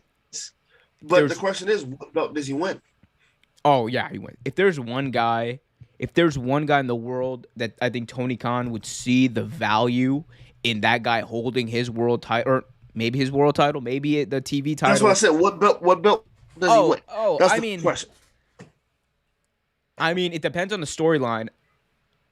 Depending on when it happens, I wouldn't rule out the world title. I wouldn't rule that out. Either. More likely that it would be the tag team titles or the TNT title. I don't know if the TNT title would lend itself to like being, that level. I don't know if Okada's going to be around for that long. That would be a lot of stuff, but imagine a tag team like Okada and Ishii like defending the tag team titles, like the AEW tag team titles. Like that would be interesting. It would be some amazing matches. The combinations you could do with those two are great. If there's one guy you want to do it with, it's Kazuchika Okada. And anyone who knows anything about wrestling and how big he is in Japan, how big he is internationally, how great he is in the ring, knows that would be money. Oh, definitely money. I mean, and also Tony has been itching to get Will Ospreay in anywhere near AEW ring, so that might be a way of doing it. Is that your third bold prediction? No. My third prediction actually is that I made two already, right? This was my second. Oh, did you make two? That was my second. Okay, you made one. All right, so make another one. So my second one is... Come on, Mother Lover Jones. All right. Going back to the pinnacle, I believe before 2022 is up, MJF will have a championship. Oh, boo. That ain't bold. That's just you just read Tony Khan's notes for Revolution. That's not a prediction. That's not bold. It's a spoiler. That's a spoiler. I'll have you know that MJF is not ready to become world champion. He has not mastered the art of sports entertainment. Okay, I'll change it then. I'll change that one. Here, I'll give you a second to think. I'm gonna read out some of these chats while you do that. Yeah. Cincy finally showed up to the party. Welcome, Cincy. Finally, Cincy. Founders Foundry in the chat says Brian Cage needs his wife on the mic. She is Bank. He worked with Mike Bennett and Maria. Hope Cage lands on his feet. Oh yeah, Melissa Santos from Lucha Underground. Yeah. I almost forgot about that. Yeah. Big on Wrestling said they just screwed Liv Morgan. Okay, I don't think they screwed Liv Morgan. If this leads to... The only way her losing it like this works is if it leads to her winning at day one. She has to win at day one. Yes, If they miss, but like she has to. if they drop the ball with this, then I agree with you. I think this can be a storyline like a storytelling technique if she wins at day one. Outside of that, but she has to win at day one. She's got to. Come on, she has to. Raw like you said earlier, the merch. Like if she the doesn't, merch. Raw is live. Raw is live. They will drop the ball if she does not win it. Goddamn, goddamn. And honestly, out of the new talent, she's one that deserves it. Out of the new talent, she definitely deserves it. Belt on Stephanie, my daughter Stephanie. Yeah, the Trailblazer. I love how whenever WWE. I love whenever like you have like a women's Royal Rumble or a women's moment. It's always Stephanie McMahon. like on the it's never they never do like an interview with Trish Stratus. They never bring in like any other like legitimate. Yeah, I'm not saying she's not legitimate. She's very nice from everything I hear and everything. But come on, like you're gonna talk about trailblazing women in the women's division and WWE. Bring on the legitimate trailblazers. Like Stephanie McMahon was a character on TV who had some really great moments, but come on, you tell me Stephanie's more important than Trish Stratus? You saying Stephanie's more important than Molly Holly, Victoria? Like, come on, not at all. All right, so my bold prediction is going to be Will Ospreay. Will possibly be seen in AEW at some point in 2022. Which isn't that hard to believe, especially since the Forbidden Door is open. And he's actually healthy now, too. So, all right. Interesting. All right. So, my third bold prediction for AEW is 3 hours of Dynamite. No.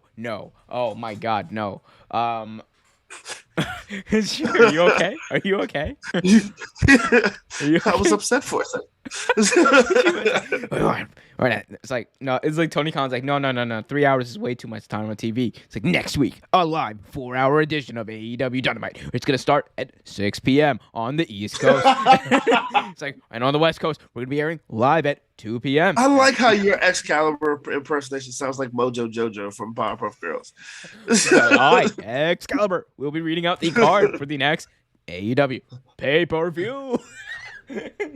I will destroy the world because this is what I do. Because I am Mojo Jojo. I Excalibur.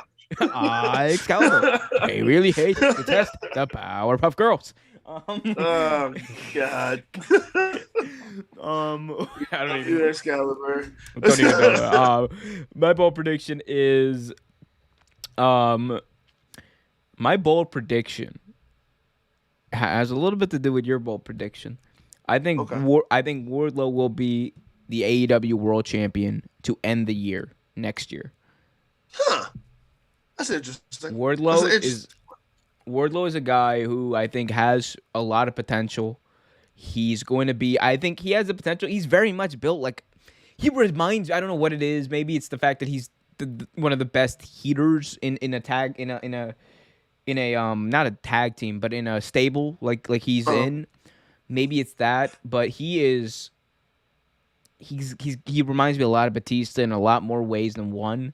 He's got a bit ways to go, but I think once they strap the rocket ship to him, I think he's gonna run with it, and that's why I think. So, do you think Cowboys? You think Adam Page's title run is gonna be short? Oh yeah, he's losing a Revolution. You think so? Okay. Mm-hmm. I mean, it would make sense. It would make sense. And the only reason it's not a bad idea is because he'll probably be losing to MJF. Yeah. 9 times out of 10, he probably will. Yep, I think they do that, and then I think maybe you do and then MJF I think is gonna hold it for a little bit after that, and then you obviously hold the what's it called? I think you hold off on Rosa versus Baker until Double or Nothing, and you have that close the show at Double or Nothing. Yeah. Rosa versus Baker is definitely going to happen. God, that's going to be such a good match. It's like Thunder, Rosa.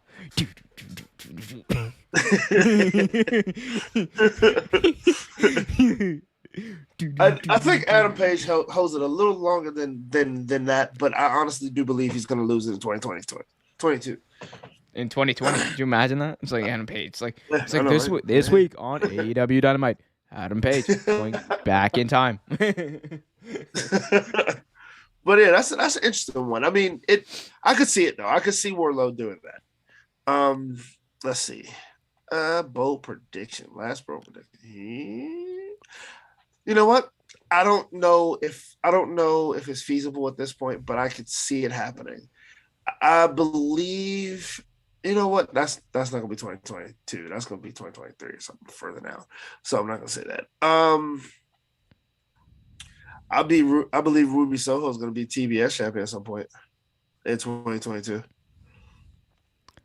Destination known? None? I think Ruby's going to do it. Well, it's obviously just she's great, right? But yeah, besides the fact that she's money in the ring, and it's just I actually love Ruby Riott, Ruby Soho, whatever you want to call her. I love that. I thought she was a great talent. I think she still is a good talent. But obviously, when you bring if they boost up the women's division like they've been hitting at in like many talks and rumors I've heard, hopefully your next thing is, besides once Jade Cargill actually holds the belt, because she's gonna run roughshod over everybody for a while. Once you get tired of having her hold it, I think your best bet is Ruby Soho. And I mean, because Ruby's already over, right? She's completely over already.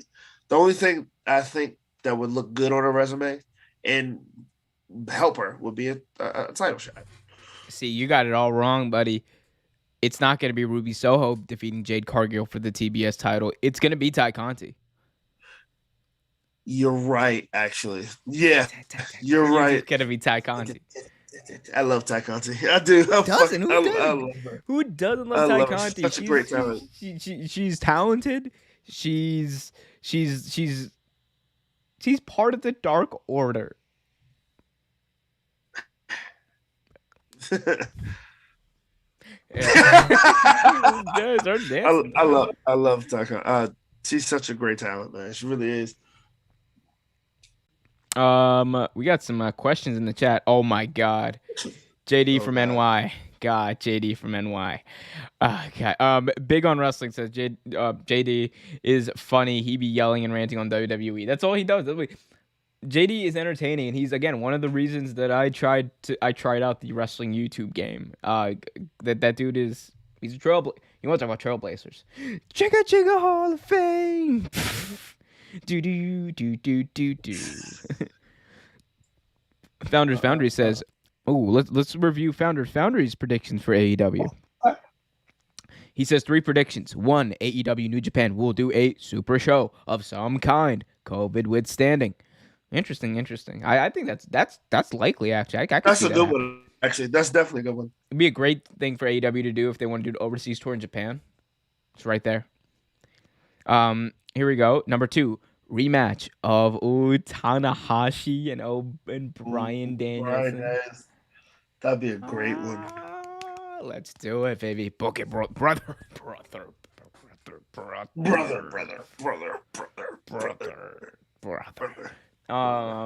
He's like brother. Just God, no one can understand us. Number 3. Stardom will follow New Japan through the AEW door. Possibly. We'll see. Do we have more? Oh, here we go. All of that COVID withstanding. Fingers crossed on that one. Foundry also says Kyrie changed her profile lately, and Stardom has a huge announcement coming up. Hope Kyrie goes back to Stardom, home, and then bridges the forbidden door into all elite wrestling. The forbidden door. The forbidden bro. The forbidden bro. The forbidden.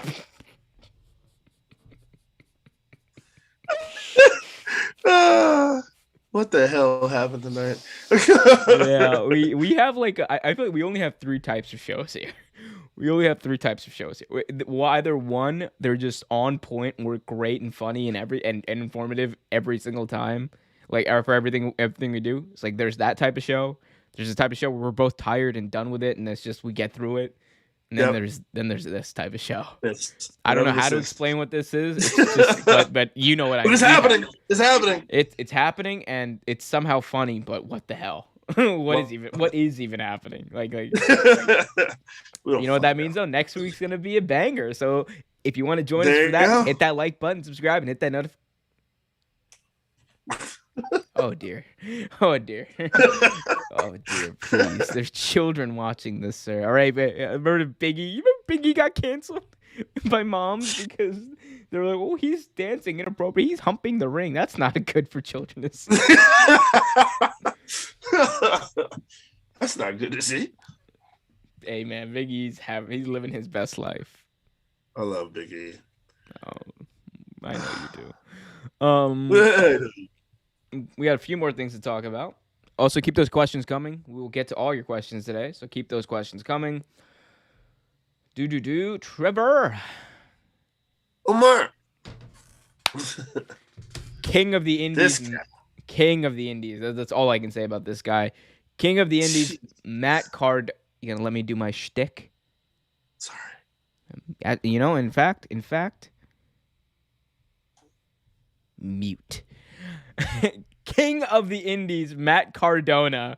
I can't even get through it. This is your face. I need to get your face off my screen. There we go. Oh my god.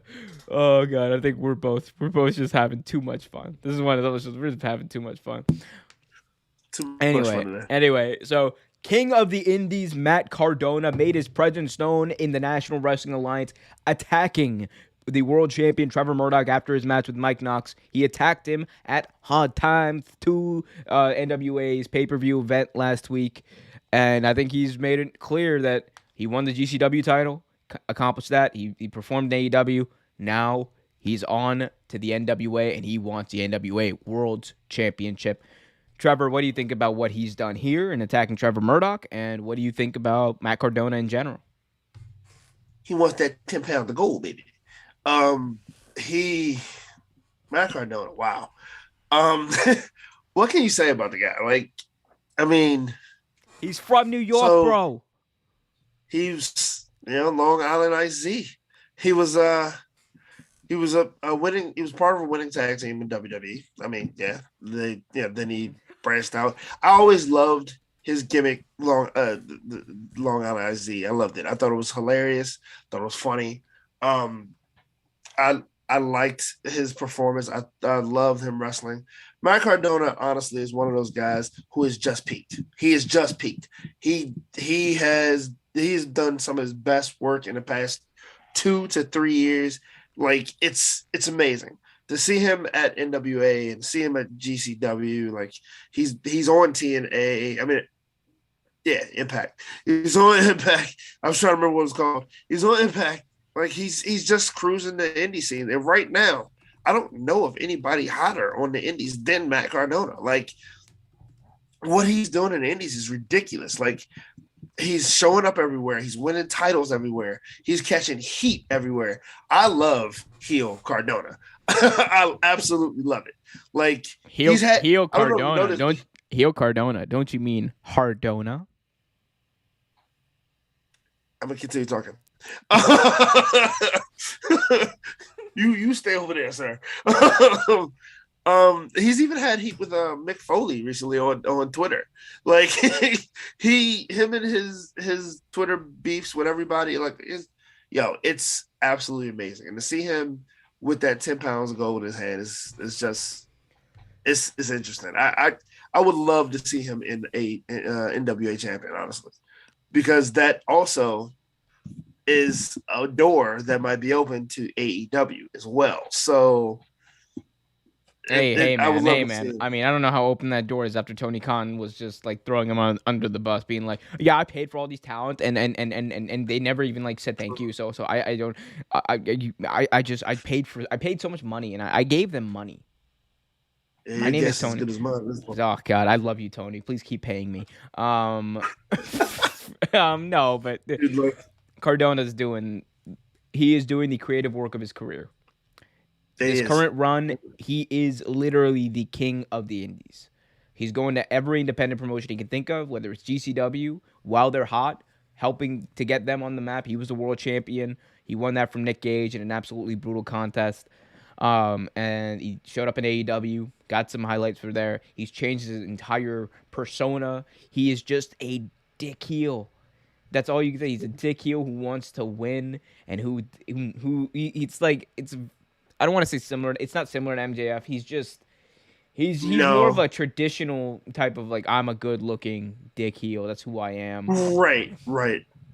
I think that serves him well. And it has served him well. He's made a lot of money. He's also gotten a ton of glass in his back still from that match with Nick Gage.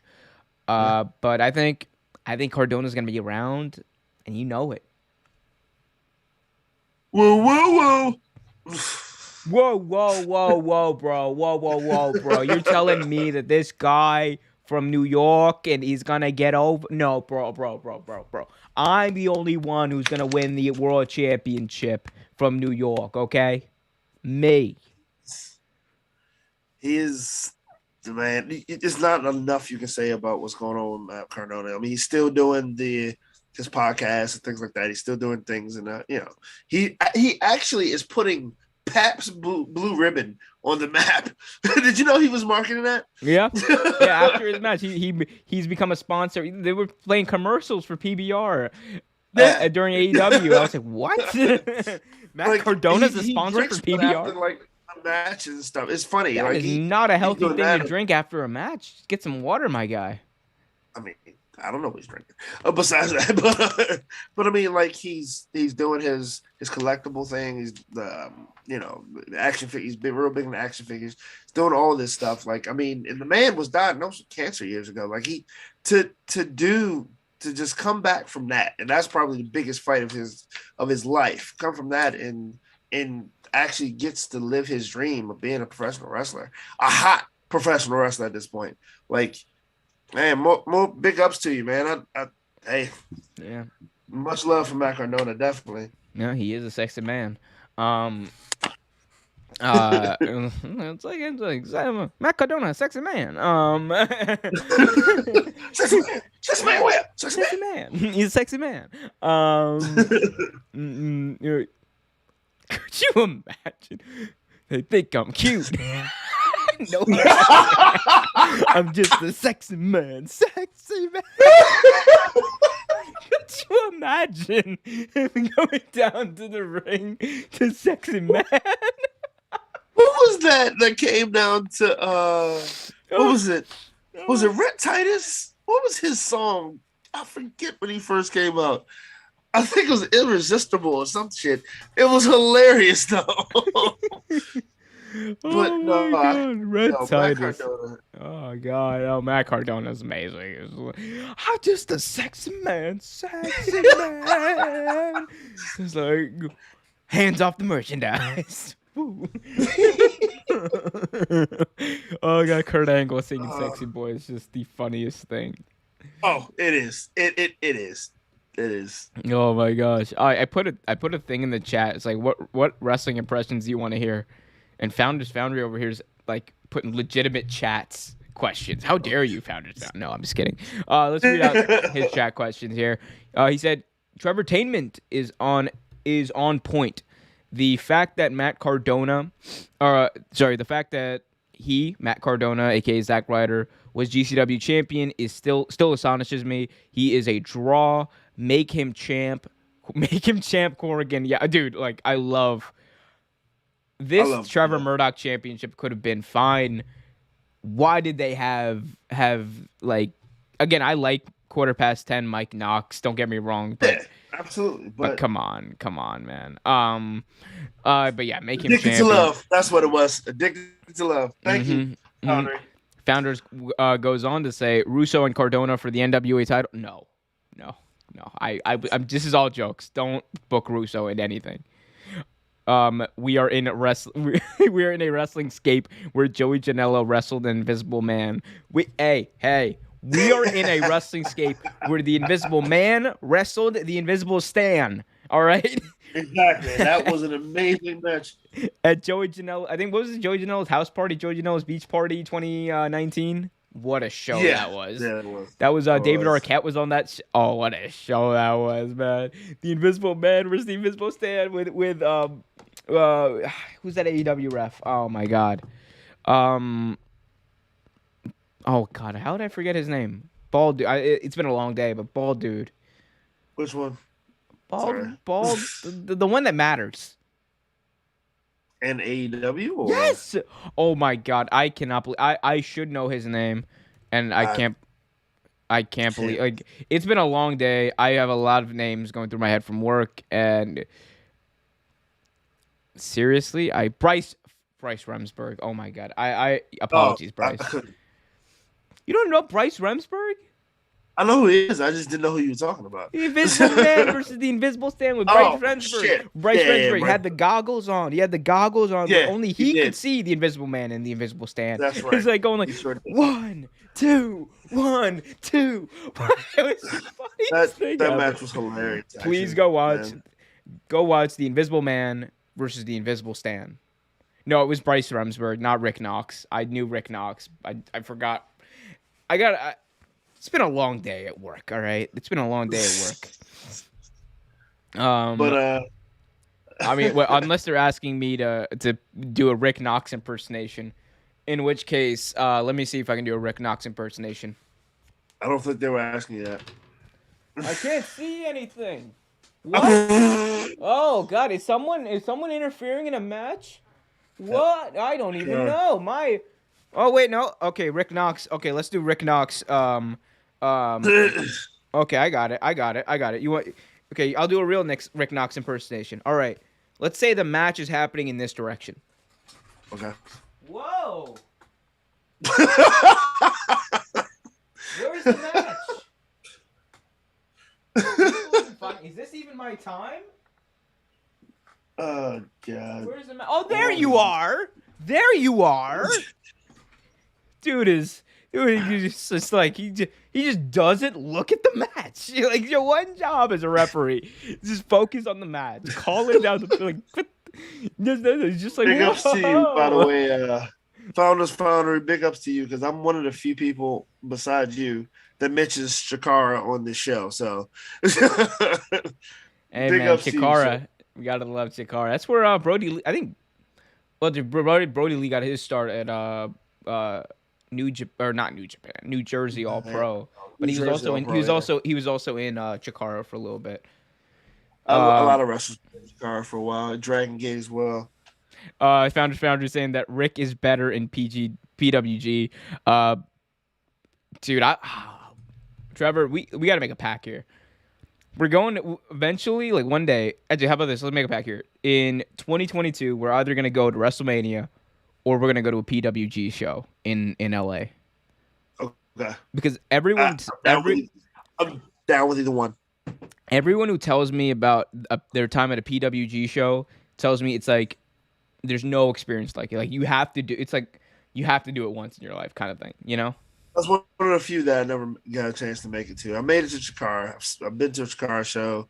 I've been to ROH. I've been to CZW. I've been to AEW. Hey, we're going back to AEW. Yeah, been to AEW as well. I can. Well, we gotta buy tickets though for AEW. Yeah, we gotta do that. Or do we? Let me figure out if we do or not. All right. But yeah, no, that Wednesday I can totally make it. That Wednesday, I'm going to make it that Wednesday. Yeah, I can make it that Wednesday. Definitely. Fuck work, man. We got it's eight. I don't have to work, so It's all elite wrestling. Do you have any impressions you want me to do, Trevor? I want you to do. Yeah. All right, or anything you think might be challenging. I don't know. I'm here for a challenge. Challenge. Le challenge. There was Le Champion. Now there's Le challenge. You know, I'm not going to say that one, but I would think Chris Jericho would be kind of really difficult. Which Chris Jericho do you want? Which one do you want? Which one do you want? I think the easier one will probably be WCW. Chris Jericho. Oh my god! Come on, baby! Yeah. That's All the right. New That's the Japan easiest. That's the one. easiest one. No, you gotta give me a harder one. I'll give you like heel 2009 tighty whities world champion Chris Jericho. Yeah, that one was. Yeah. I'm gonna murder Shawn Michaels' wife. That was terrible. That was a that- terrible day to get it. That is an impersonation of Chris Jericho. I did not say that. That is an No, impersonation. I want to be clear about that. But it was like that's basically what he was saying. He's like Shawn. Actually, no. Who else had that promo? Someone had a promo where all they did. Oh yeah, Bully Ray. Bully Ray after the Aces and Eights broke up was insane. Was absolutely insane. Like he was like that was like he was wearing glasses and the hoodie, and he was like saying like, Ken Anderson, you took everything away from me. I'm gonna go to your house. I'm gonna burn it down with your child inside. I'm like, what? Bully? Yeah. What happened? What happened? What happened? Bully, what is you going on, know who I am. Who I am. What the hell's who going I on, Bully? am. I meant to respond to Foundry because he said something about my man Retsky the Jetski. I was there for that too. I was there when Rhett Titus first came in ROH with don't have to face it, I'm addicted to love. Rhett Titus. brother. He reminds me a lot of me. Brother. Come Hogan pose with me, brother. Boo, brother. Why are you booing me, brother? It's a work. It's like that's how Hulk Hogan responds to every accusation against me. It was a work. But it's a work. It was a work. What are you talking It was a work. No, it wasn't, Hulk. You're just a racist.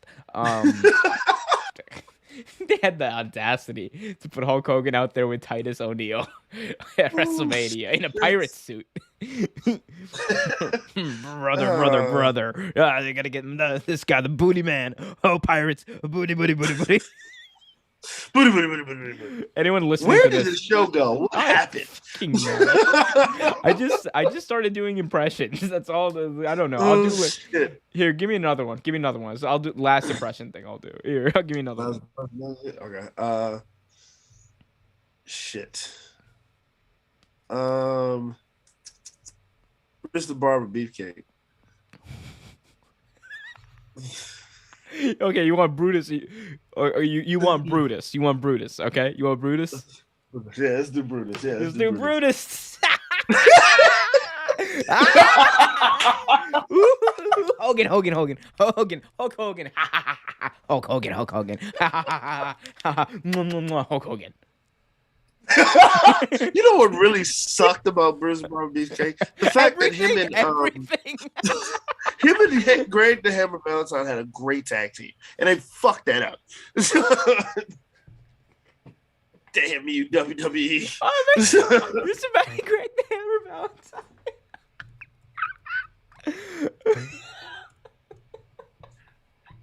Yeah, Greg the Hammer Valentine once wrestled a show. He once wrestled a show. It was the Heroes of. You remember the Heroes of Wrestling show? I think I talked about this with you before. Yeah. The one where Jake was high and he. Yeah. So in that show, what's his name? Greg the Hammer Valentine. He wrestled George the Animal Steel. Oh, shit. And before that, he cut a promo in the middle of the ring on that show, and he was like, "I'm Greg the Hammer Valentine, and I'm the son of Jimmy Valentine and George the Animal Steel." And I was like, "Wait a minute, what?" Like, what? Okay. And then he just What are you goes, telling me? and then just goes, he's a father, and he's gonna die tonight. And I'm like, what is up with wrestlers just saying people are gonna die? This is... And then George the Animal Steel comes down to the ring with Sensational Sherry, who was like his valet for that event. And then Sensational Sherry, before the match even starts, just like hits George the Animal Steel in the back. And I was like, oh, there's a swerve at the beginning of the match. Okay. On this one-off pay-per-view that nobody bought. Pretty much. No build-up at all. It was, oh, God, Heroes of Wrestling. What a moment in time. An epic moment in time. Oh my god. Oh god. Founders Foundry says this show is still better than Raw.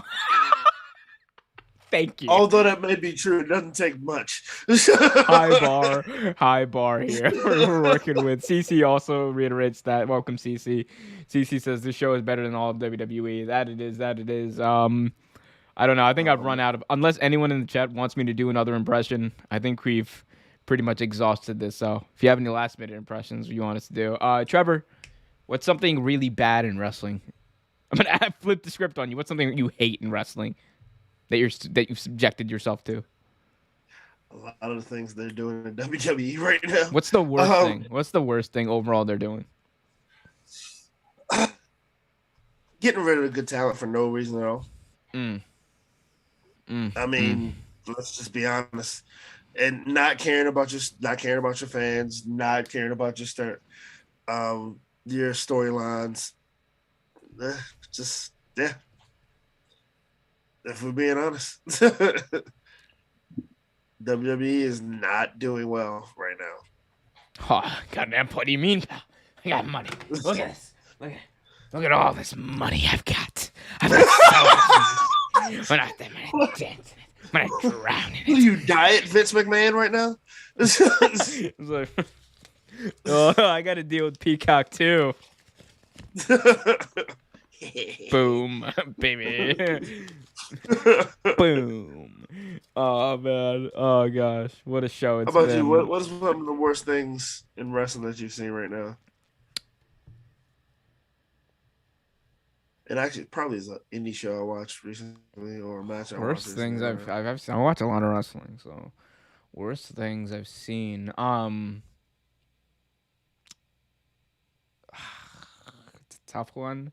Cause I mean, initially you want to say WWE, like Raw, anything on Raw. Right. But honestly, I mean, here's the thing: SmackDown's at a point where I just, outside of Roman Reigns, I just don't care about anything anymore. Like it's just, it's just. I mean, it's not bad. It's just like boring. Raw is a combination of boring and just stupid. The Austin Theory stuff with Vince McMahon, I just don't understand it. I'm not entertained by it. At the very least, I would expect a Vince McMahon related segment to be entertaining. Right. But it's not, which is freaking disaster. I don't understand how that's possible. How you write material for Vince, it's not funny, although Vince is probably writing his own stuff, so that's probably why it's not funny. I don't know. I don't know what to tell you. I mean, there's the Austin Theory stuff that I really don't like. I'll tell you this. The promos that Liv Morgan's been cutting, even though I love Liv Morgan, and it's not Liv Morgan. I shouldn't attach her to this because it's the writers, obviously, and everyone involved in the booking process. Whoever comes up with these lines, it's not only Liv Morgan, it was in Edge's promo and all that kind of stuff. Whoever's coming up with the lines about cutting talent and talking about that, it's just terrible. It's a bad taste, man. I don't know. It's the same company that allowed Paige. Oh, and again, I don't want to attach Paige because it was not Paige's idea. It was actually Charlotte's idea, and then WWE greenlit it. So I'm gonna fault WWE for greenlighting it. Remember when Paige said that thing about Reed Flair right after, Ric Flair's son, right after he passed away? Where I was just like, that was pretty bad too. Yeah.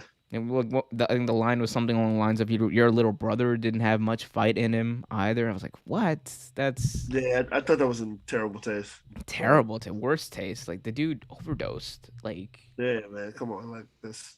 It's certain things you just don't bring out, Yeah. I'm Cameron Grimes. I'm gonna get that money. I understood none of that except the last. Cameron Grimes. I thought you had a stroke on air, and I was upset. Cameron Grimes. I didn't know how to. I made $1 million in GameStop. I'm Cameron Grimes. I love that gimmick though. It's like I made $1 million with GameStop. Cameron Grimes gonna buy a new house. Like I said, for some reason, these silly ass country wrestlers I love. When ZZ is in the main event of WrestleMania, you can blame Trevor. I liked Hillbilly Jim for some reason. I don't know why. Oh, bro, the best roidy pose ever. By roidy pose, I mean when he does sucks in his gut and does this. I'm like, oh, you talking about Hillbilly Jim? Yeah, the comedy roid pose. Yeah. I was like, yo, Hillbilly Jim, more like thick Billy Jim. Well, I don't even know. Don't even know what that means. I think that's a sign that this show is just about over. This is done. Yeah. In the book, in the pocket, out of sight. Thank you guys for listening. Keep the conversation going on Twitter by following us at Real Take Sports. Go to realtakesports.com for more content, more stuff that's in the works. Real Take Wrestle Talks every single Tuesday live here on the YouTube channel. We've done out of I think 38. I think we're out of 40 weeks. We've made 38 weeks somehow in the past 40 weeks. We've done 38 episodes every week. Jesus Christ. We're on a roll. We're approaching our 1 year anniversary. What are you gonna get me, Trev? What you want me, Daddy?